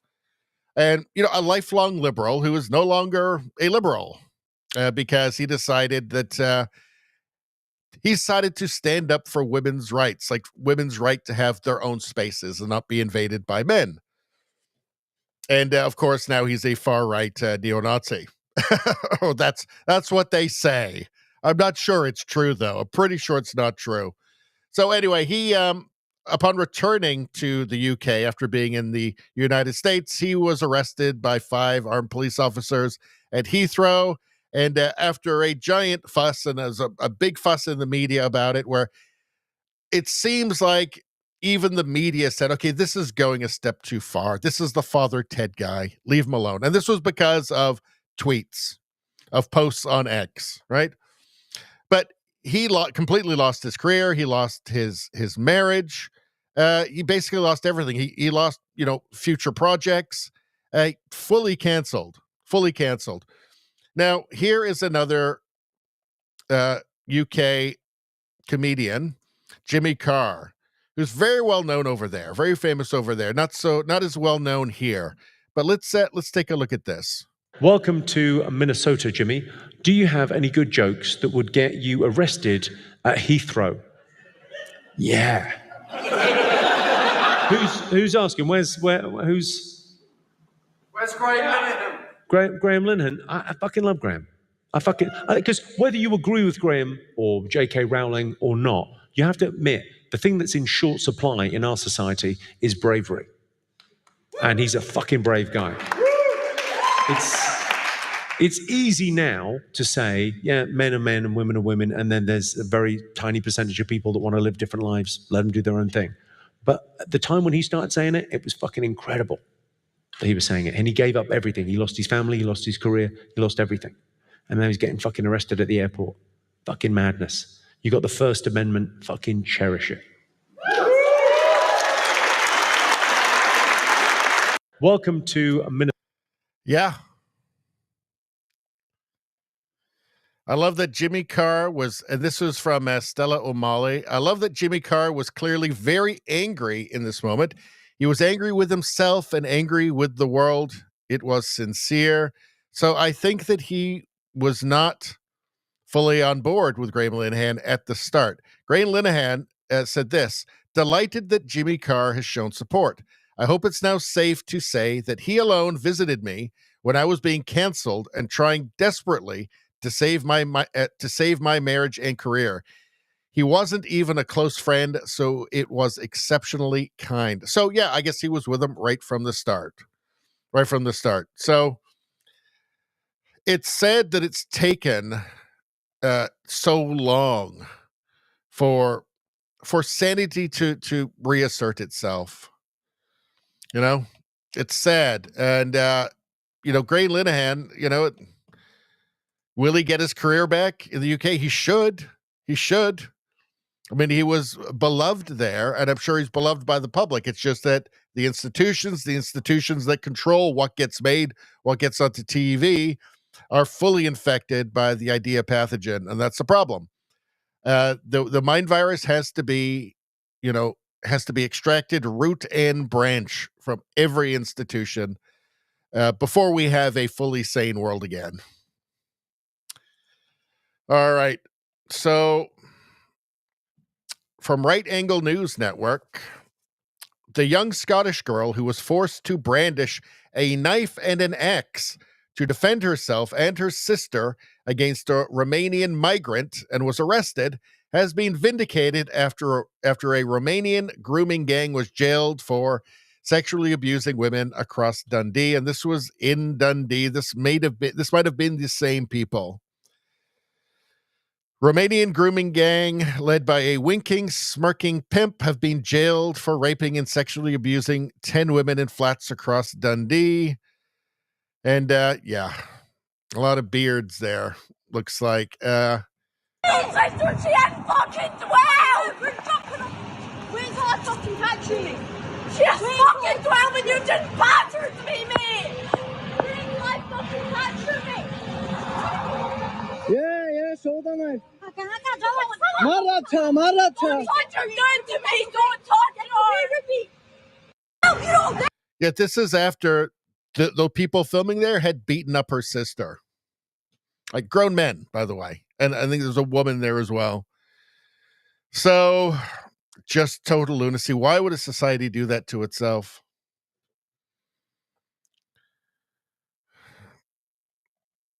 How about this? So,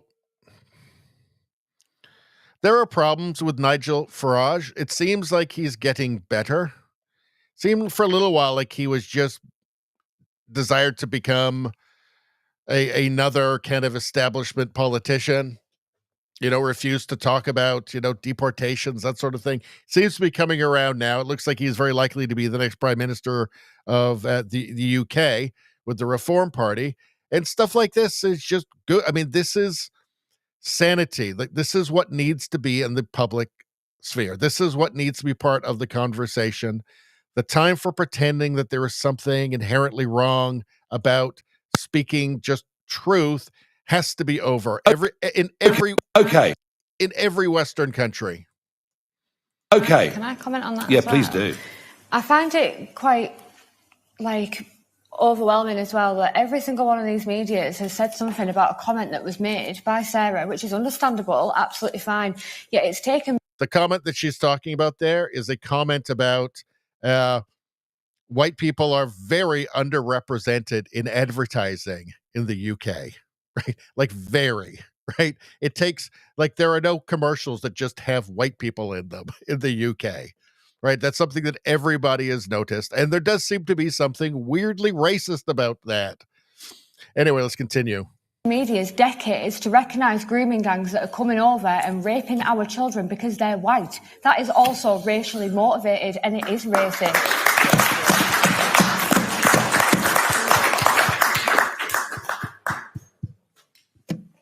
100%. 100%. Gosh, that's very strong. Okay. Yeah, it's about time the conversations that people have been having in pubs and in their living rooms make it into the halls of power. That's where they need, that's where the conversations actually need to be. And again, this is for every Western country. All right.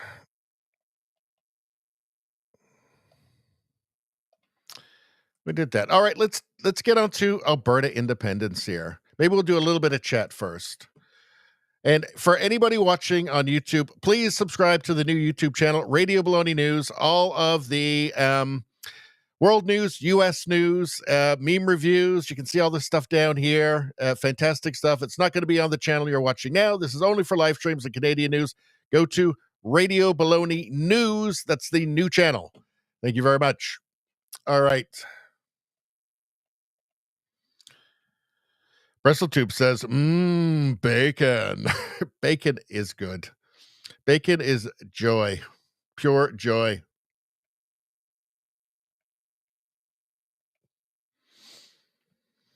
Denny says, I can see a spring election coming up in the spring. Hopefully Canada will wake up for change. Yeah, I think we looked at that one, didn't we?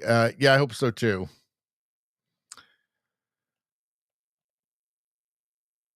Let's see. All right. Nevada says, makes a great point. Stinking commie leadership. All right. What do we got here? We'll stay on here for a little while. All right. Let's keep going. Well, hour and 44. So we just did this one. We did this one. We did this one. And here we are, Alberta independence. So first off, let's get to the rally itself. Now that looks like a lot of people. Spambot saying 18,000. 18,000. From that angle, that looks like it, doesn't it? That looks like 18,000 from, that looks like a hockey arena right there.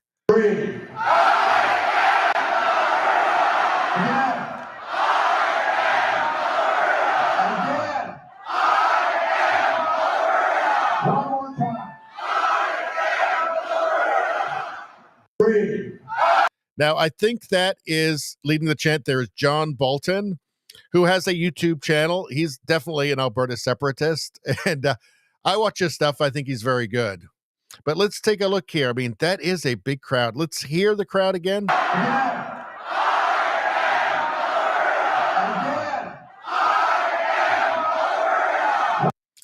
From this angle, 18,000 is believable. Certainly 10,000 is believable. From that angle. In today's Canada, Alberta independence is more important than ever. Again, like, you don't think it's possible? I think you need to think again, especially as things get worse and worse. Spambot says, Spambot was there, by the way. There. I was too far back to be heard there. Let's see.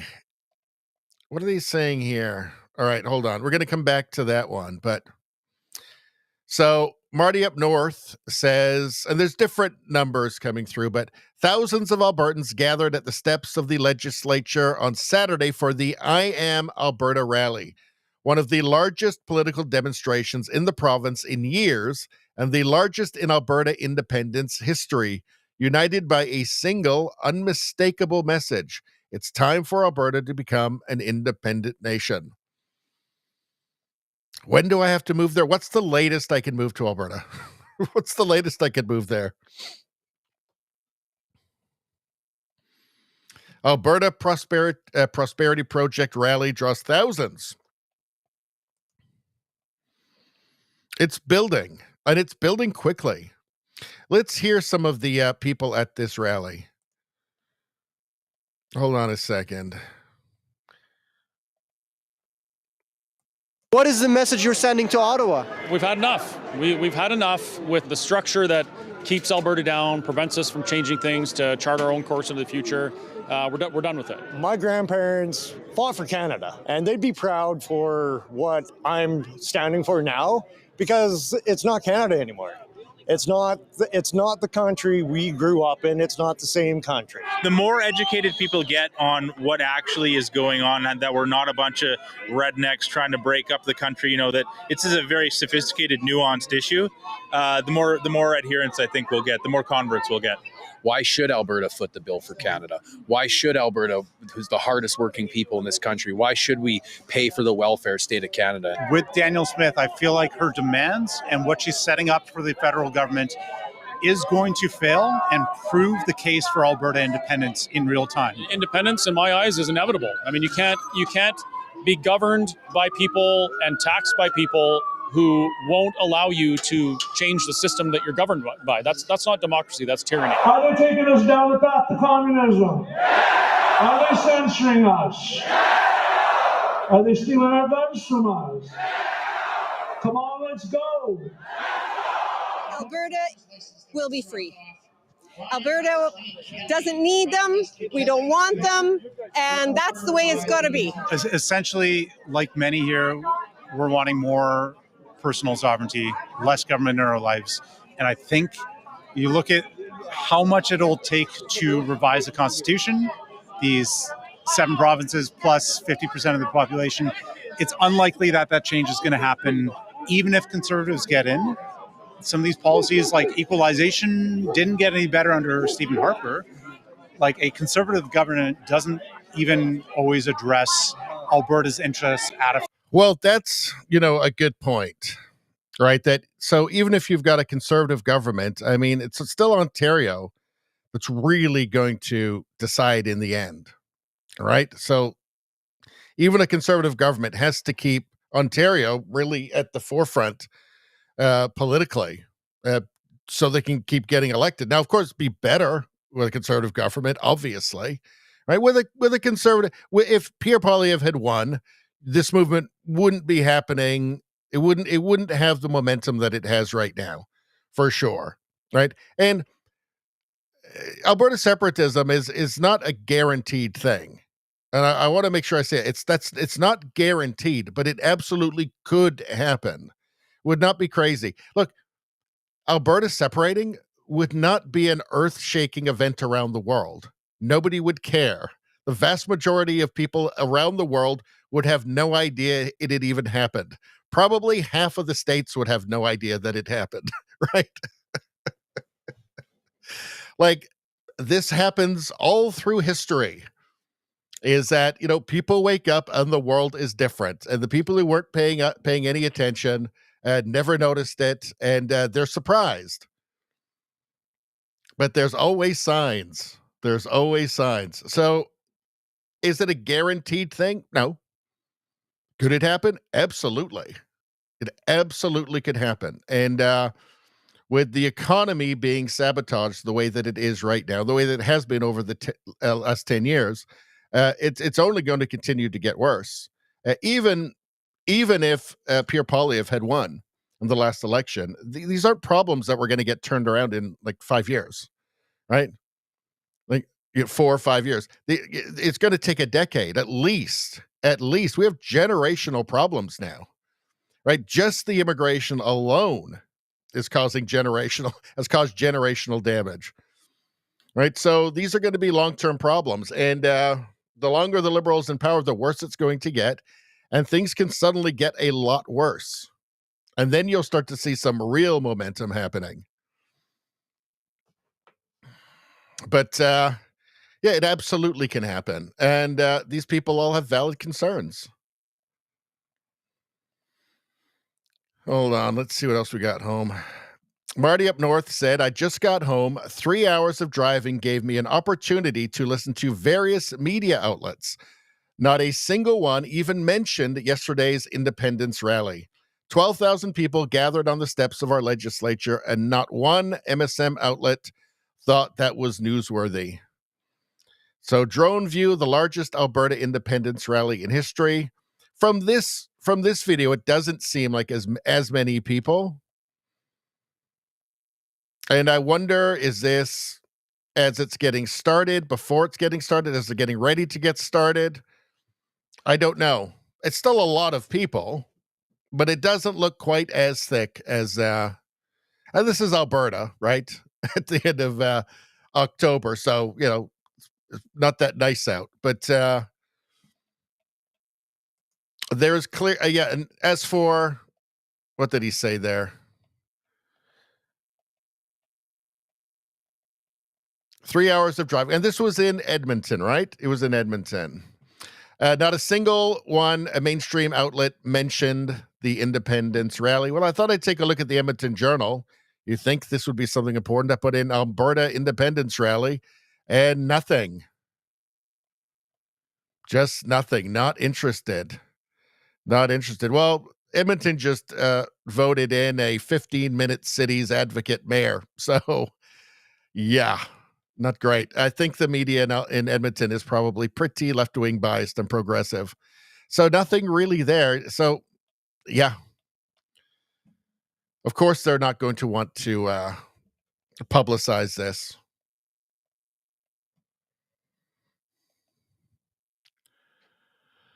All right. All right, so let's get to the last tab. Let's get back to the chat. Hold on a second. Let's see.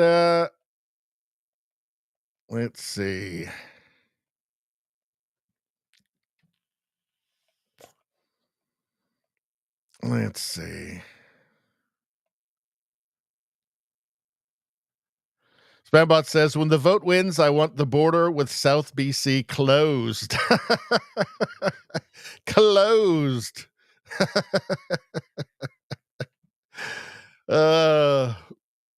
Nobody will be happier if Alberta gets independence than Spambot. Nobody will be happier. Rosie says, sovereignty means secure borders. Nevada says, Richie, you better move this weekend. Not yet. I can't go yet. Spambot Fodder says, every red state will know.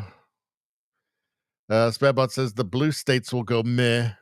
Blue states wouldn't want Alberta to be a state because they'd lose. They'd lose political power. Trudeau Survivor says, would Alberta continue using the Canadian dollar, switch to the US dollar, or create their own dollar? See, this is why it wouldn't happen quickly. If it does happen, it's going to be a long drawn out thing over years. A long drawn out process over years. If it does happen, it'll be drawn out over years because there's so many legal things to deal with. And yeah, just questions like, what currency do you use? Let's see. Nevada says they should create their own money and back it with silver and gold. That's not a terrible idea. Spambot says US dollar to start. Well, you'd have more purchasing power immediately, quite a lot more. Let's see. Spambot says our oil will be backing whatever we use. That's a good point. Let's see. Izzy says it's disgusting. No news coverage. I'd cancel my subscriptions if I wasn't already boycotting them. He's ahead of the game. Let's see. Izzy says, yes, separation will take years once decided. Yeah. I don't know why people act like it's so crazy. Like, does anybody remember Quebec? Like, they came really close, within like a percent in the referendum, right? Like, why does it people think it's crazy? Like, is the thing with the left that they literally do like every morning they wake up and history is just a blank slate for them. Just every morning it's a blank slate anew, and they just write whatever they want onto it, for the whole, he who controls the past thing. It's just, I find this so weird. I'm not saying that absolutely by next Saturday Alberta's going to be independent. No, I'm not even saying they're going to be for sure. Right? I think it's a possibility. And I do think that if Pierre Poilievre had won, I don't think you'd be seeing the momentum with the independence movement that you are right now. I think that's a fact. I'm not saying nobody would still support independence, because there's still good reasons to support it even then. I'm just saying there would be less urgency.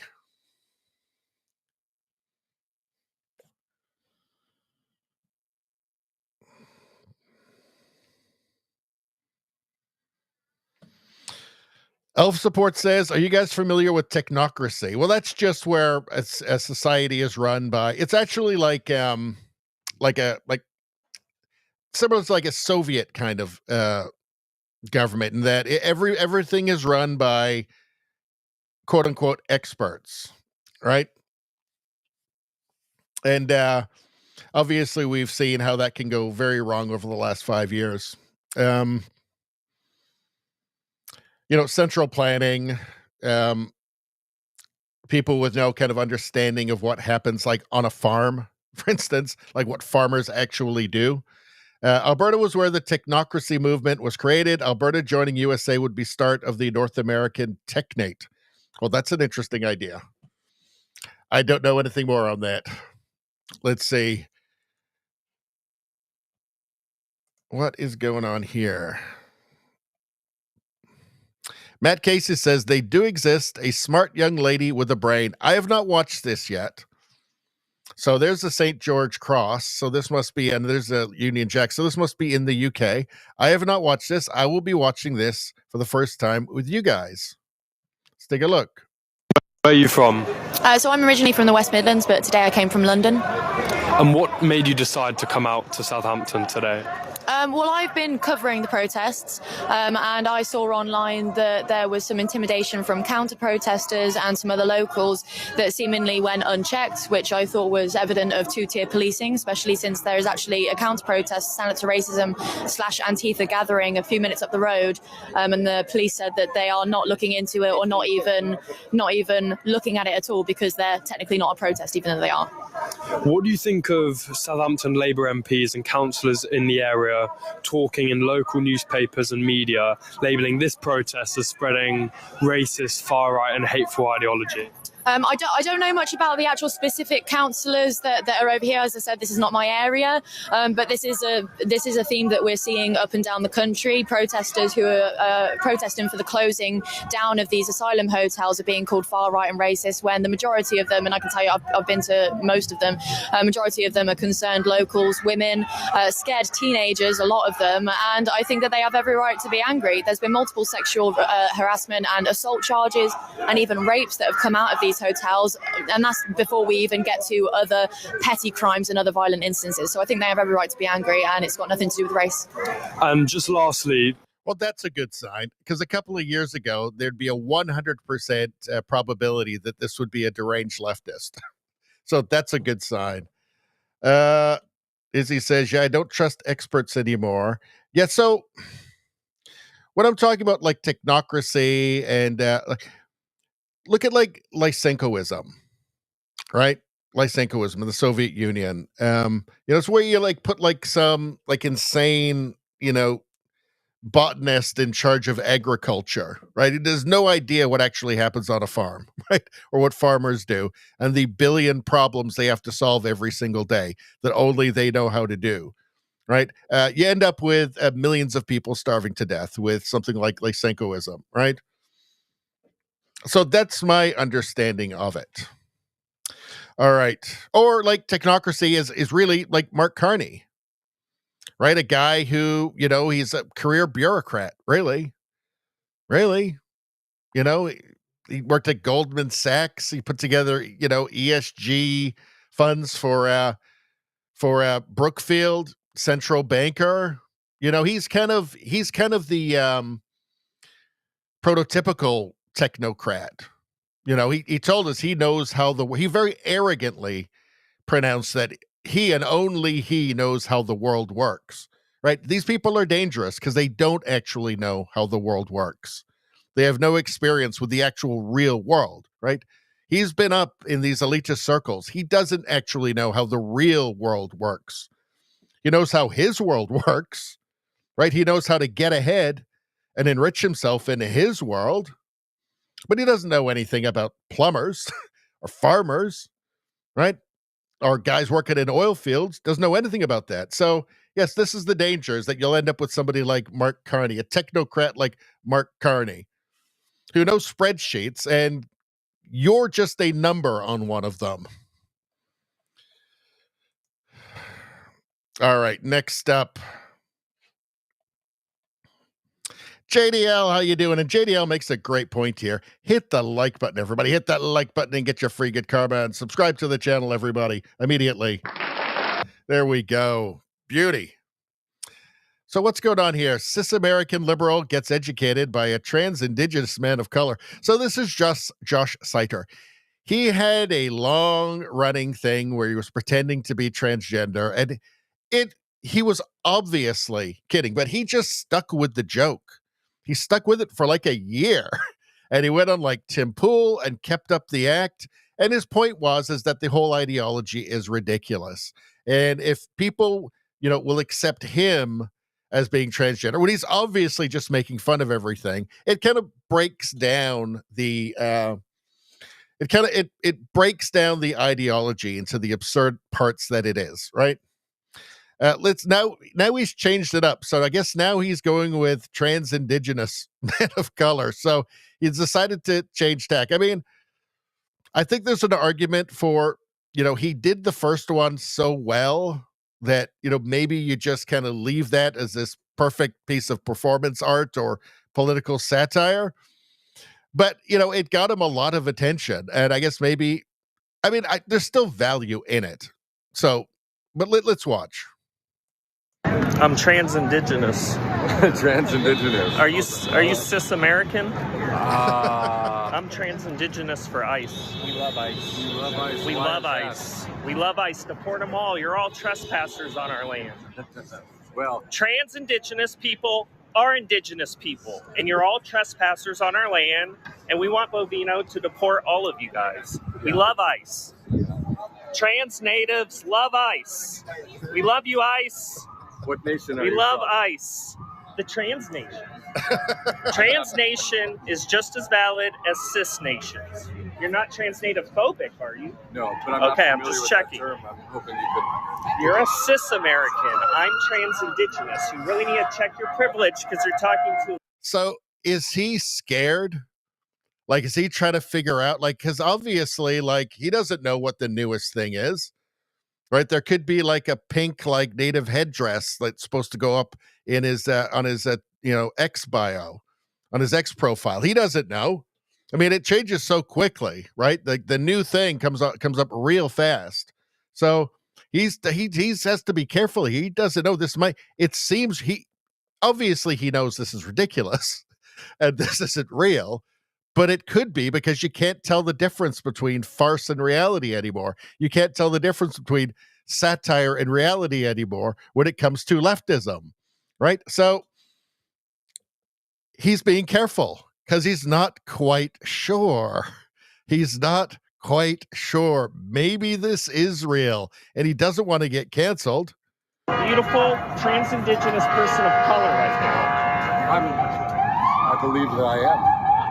And I'm hoping to learn more about your person. I'll educate you. Because you're cis-pigmented and I'm trans-pigmented. And I'm trying to educate you. My name's... So I think he finally figured it out. But he's still got to be careful, though, just in case. Walking Tomahawk. Walking Tomahawk? Okay. I'm Chad. Brad, nice to meet you. Nice meeting you. Walking Tomahawk and Chad here out supporting ICE because we love ICE. They need to deport all the CIS illegals that came here illegally. We love ICE. No I speak for all Native. Abolish ICE because they have no authority. I find it so, this guy, like, so what is his solution? Just open borders? Like, what is that guy's solution? He's like, it has to be open borders. Because if you've got no ICE, well, then there's no way to get rid of people that have come into your country illegally. Like, whether they be, whether they're coming to do landscaping or to murder people and sell drugs or be pimps or whatever, you've got no way to get rid of them without them. So, like, what? I don't think they look any further than their own shadows, these people. Like, you can play it out in your mind. Like, what happens? Just infinite immigration into your country. There's limited resources, that sort of thing. Like, there's, limited resources in every sense in terms of, housing and food and police and hospital beds. So you can just play it out in your head. You can play out the open borders thing in your head, right? It's not really that hard. They seem to be incapable of doing this, just performing this mental exercise. I find it baffling. Anyway, let's move on. Let's see. You guys it's good. Now that I've watched this, because I hadn't actually watched it before, now that I've watched it, I'm going to encourage him to keep doing it. He's good at it. As he says, oh, I like this guy, trans nation, JJ says, trans everything. It's funny. As he says, I'd buy this guy a beer and bring him a blanket. Rana says he needs a peace pipe. Rosie says, I might apologize to him for transferring his land. Oh, dear. All right. This one I'm going to save for the next premium stream. In 1922, they had baby cages that let toddlers get fresh air. Now, I think, who was it? Was it Spambot that posted this and was wondering if this is actually real? Let's watch it, and then maybe we'll do a fact check, because it just doesn't seem like it could be real. Ah, damn it. There we go. Believe it or not, this article was... Ah, come on. Believe it or not, this article was distributed among the members of the Chelsea Baby Club in London in 1937 as a solution for families without a garden. Patented in 1922 as a healthy antidote to growing children in crowded cities, it could also double up as a bed, incorporating removable curtains. You might be surprised, but this invention never quite took off, thanks to those very grounded mothers. From now on, it's high society and life in a penthouse for her. Baby follows. Yeah, it never took off. I don't think we need to check it. I think it was a real invention, just a terrible invention, like the worst invention. The worst invention. Yeah, you would have to be insane to put your baby in that. That's crazy. Yeah, and it's high. Like they're on the third floor. No, no. If this comes out, if somebody tries to resurrect the baby cage that you hang from your third-story window, don't put your baby in it. It's a mistake. Big mistake. Wall Street Ape says, oh my God, mainstream media, CBS, reporting 1 in 8 Americans are on SNAP food stamps. That's 43.1 million people. That's the number I've seen going around, 43 million people. The working class is paying to provide EBT for 43 million people. Approximately 54% of immigrant households participate in at least one major welfare program. So, obviously with Democrats, they want to get those people voting, right? They want to get them naturalized and voting. That's a perverse incentive for this. Trump administration says it will not use emergency funds to pay for federal food benefits with a fast approaching deadline. CBS's Christina Fan is in New York with details on that. Christina. Well, Jericho, 1 in 8 Americans rely on SNAP benefits, and tonight there is mounting worry for them. They might not be able to afford food with money running out 1 week from today. I think people are starting to panic. Food banks around the country are flashing warning signs. We've been having about 7 to 10 new people a day this week. Look at that. That was full this morning. The pantry at Calvary Episcopal Church in Kentucky ran out of food for the first time in its 43-year history. We feel like this is the tip of the iceberg. Members of the California National Guard are now deployed to help food banks in the state. In Massachusetts, 16% of residents rely on SNAP benefits, which provide an average of $187 a month. Now, if you're flooding your country with people who can't afford to eat, like that seems to be a poor strategy, right? That seems to be a very poor strategy. The thing is with social programs is they only work as long as you have a very productive society. So the larger the portion of your population, if it's 1 in 8 people, that's a lot, right? The larger the portion of your, or the cohort of your population that relies on the government to eat, the more difficult it is and the more expensive it is for everybody else to feed them. So that you really need to keep that to a minimum, right? This is something that those Scandinavian countries that all the lefties love so much are finding out. Generous social programs work when you have low unemployment and when you have lots of employed people, right? When you have low unemployment, it works out. But as that group of people that are dependent on the government grows and grows, it all starts to fall apart. And so, maybe Western countries, in the United States, obviously they're getting a handle on that, but countries like Canada, we've got, I think, we're up to now, 4 million people using food banks every month, and with still amongst the highest per capita immigration in the world. It's almost like the people ruling us hate us, or they've got some plan that doesn't include the well-being of anybody other than themselves. All right, what's going on here? What goes through a guy's head? All right, so what's going on here? So what she's just hold on. We don't need the sound for this. So what's happening here?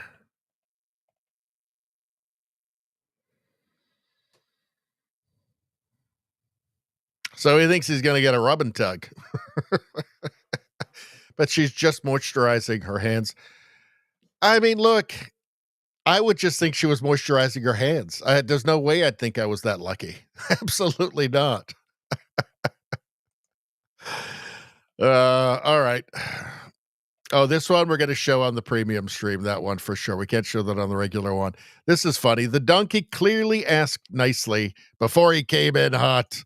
So let's check this out. He needs to get in there with those cows, and they're not letting him. What do you think? You're the coolest guy in the parking lot? And then this guy shows up. Oh, God damn it. No.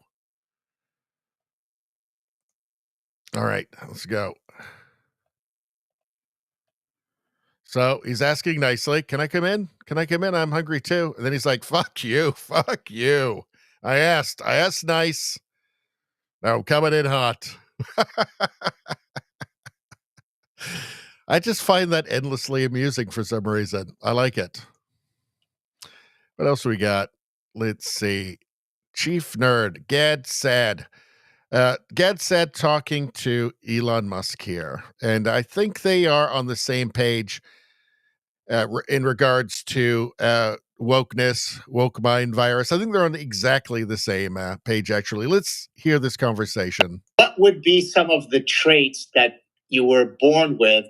So, for example, there are some studies, Elon, that show that people who score high on entrepreneurial proclivity tend to have greater basal testosterone, because testosterone correlates with risk-taking. And to the extent that entrepreneurship involves an element of risk taking, then you could see the link. So what is part of the stew that you were born with that allowed you to be as successful as you are?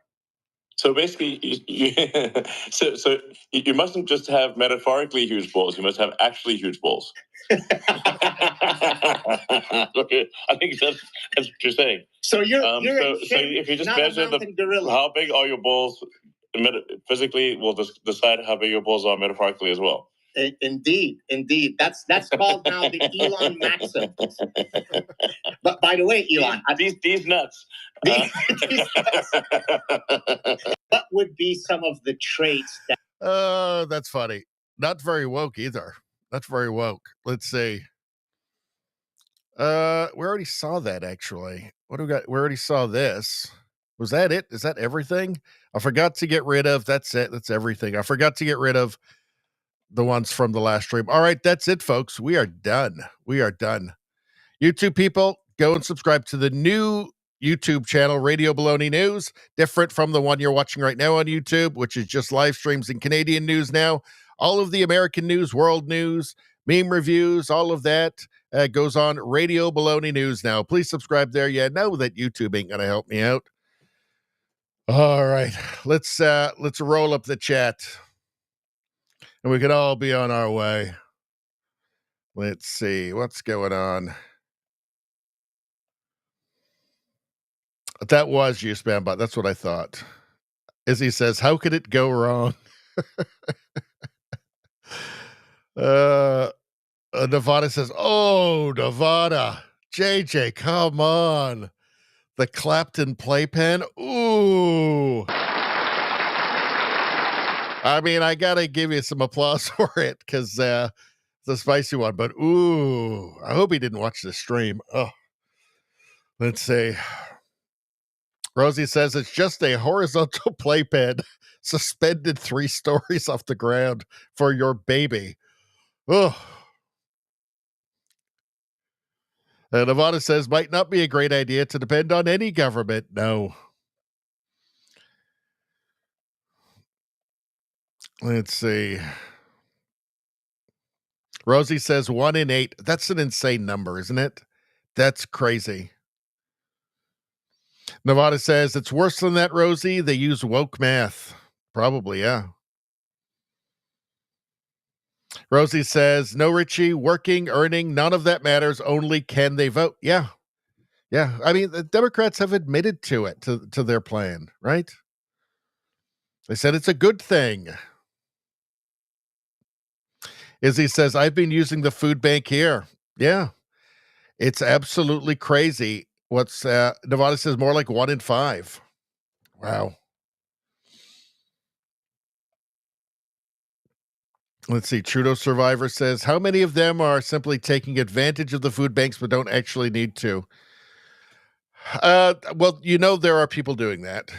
I'm not saying that Izzy is at all, obviously, but there are people. I mean, especially when we get to large numbers, there's going to be a lot of people, especially when you start to have a really demoralized nation where the stigmas have all been removed, right? And and people just don't care. They don't say like, well, this is for people that really need it, And especially actually when you bring in people from other countries, right? They're going to have a different ideas around that. Like elderly Asian people who remember Mao living in Maoish living in Mao's China, right? Like they are notorious for just like tissues, anything that's free, just shoving it in their pockets. Because I mean, these are people that like literally lived through famines and stuff, right? They have very, very bad memories. They've been traumatized by communism, right? So yeah, you're going to get different behaviors when you bring in lots of people from other cultures. Izzy says, not sure. I've been picking up at a church. I'm sure demand is high, even high given the numbers of others at my pickup location. Rosie says, oh, they depleted there too. And yeah, Izzy says, not sure.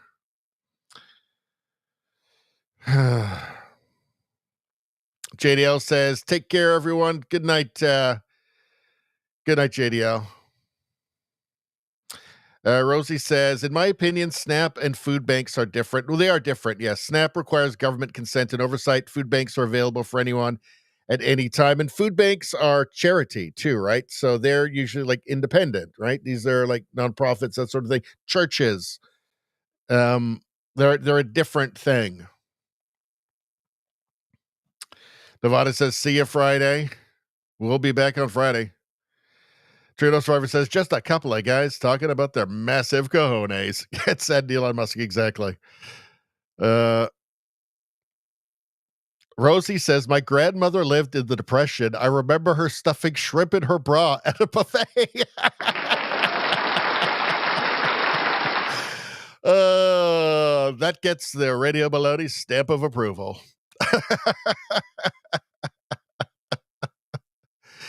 I mean, look, I still do stuff from like, I remember like not having any money at all. And like, I still like will stick a couple of, if I, like I'll put like tissues in my pocket, right? I take them home in case I need them later. Definitely ketchup packages. I save those. There's a big thing of them in my fridge.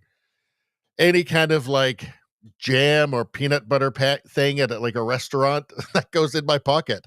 I still have these little things from many years ago when I just had nothing. And the things I always wanted, it's jams and peanut butters that you could put on your toast and ketchup packages. Nevada says, can never have too many shrimp. No. You can never have too many. No, I approve. All right. Well, that's it, you guys. I think we're done. I want to thank everybody in the chat. I want to thank Rosie for those free memberships, by the way. That is awesome. That's the best thing anybody can do for the channel. And thanks, Rosie. Best person ever, obviously. And but everybody's great as well. I mean, as great as Rosie? Well, I mean, obviously, the rules are no, but still better than all the other people in the world who weren't on the stream, without question. But you guys know that. But in any case, if you guys weren't there, I would be speaking to a cold and indifferent universe. But you guys are here, so it's not. So it's fun. So thanks. You guys keep showing up. I will keep showing up too. I'll see everybody. I will see everybody on Friday, 7:30 Pacific time, 10:30 Eastern time. Good night, everyone.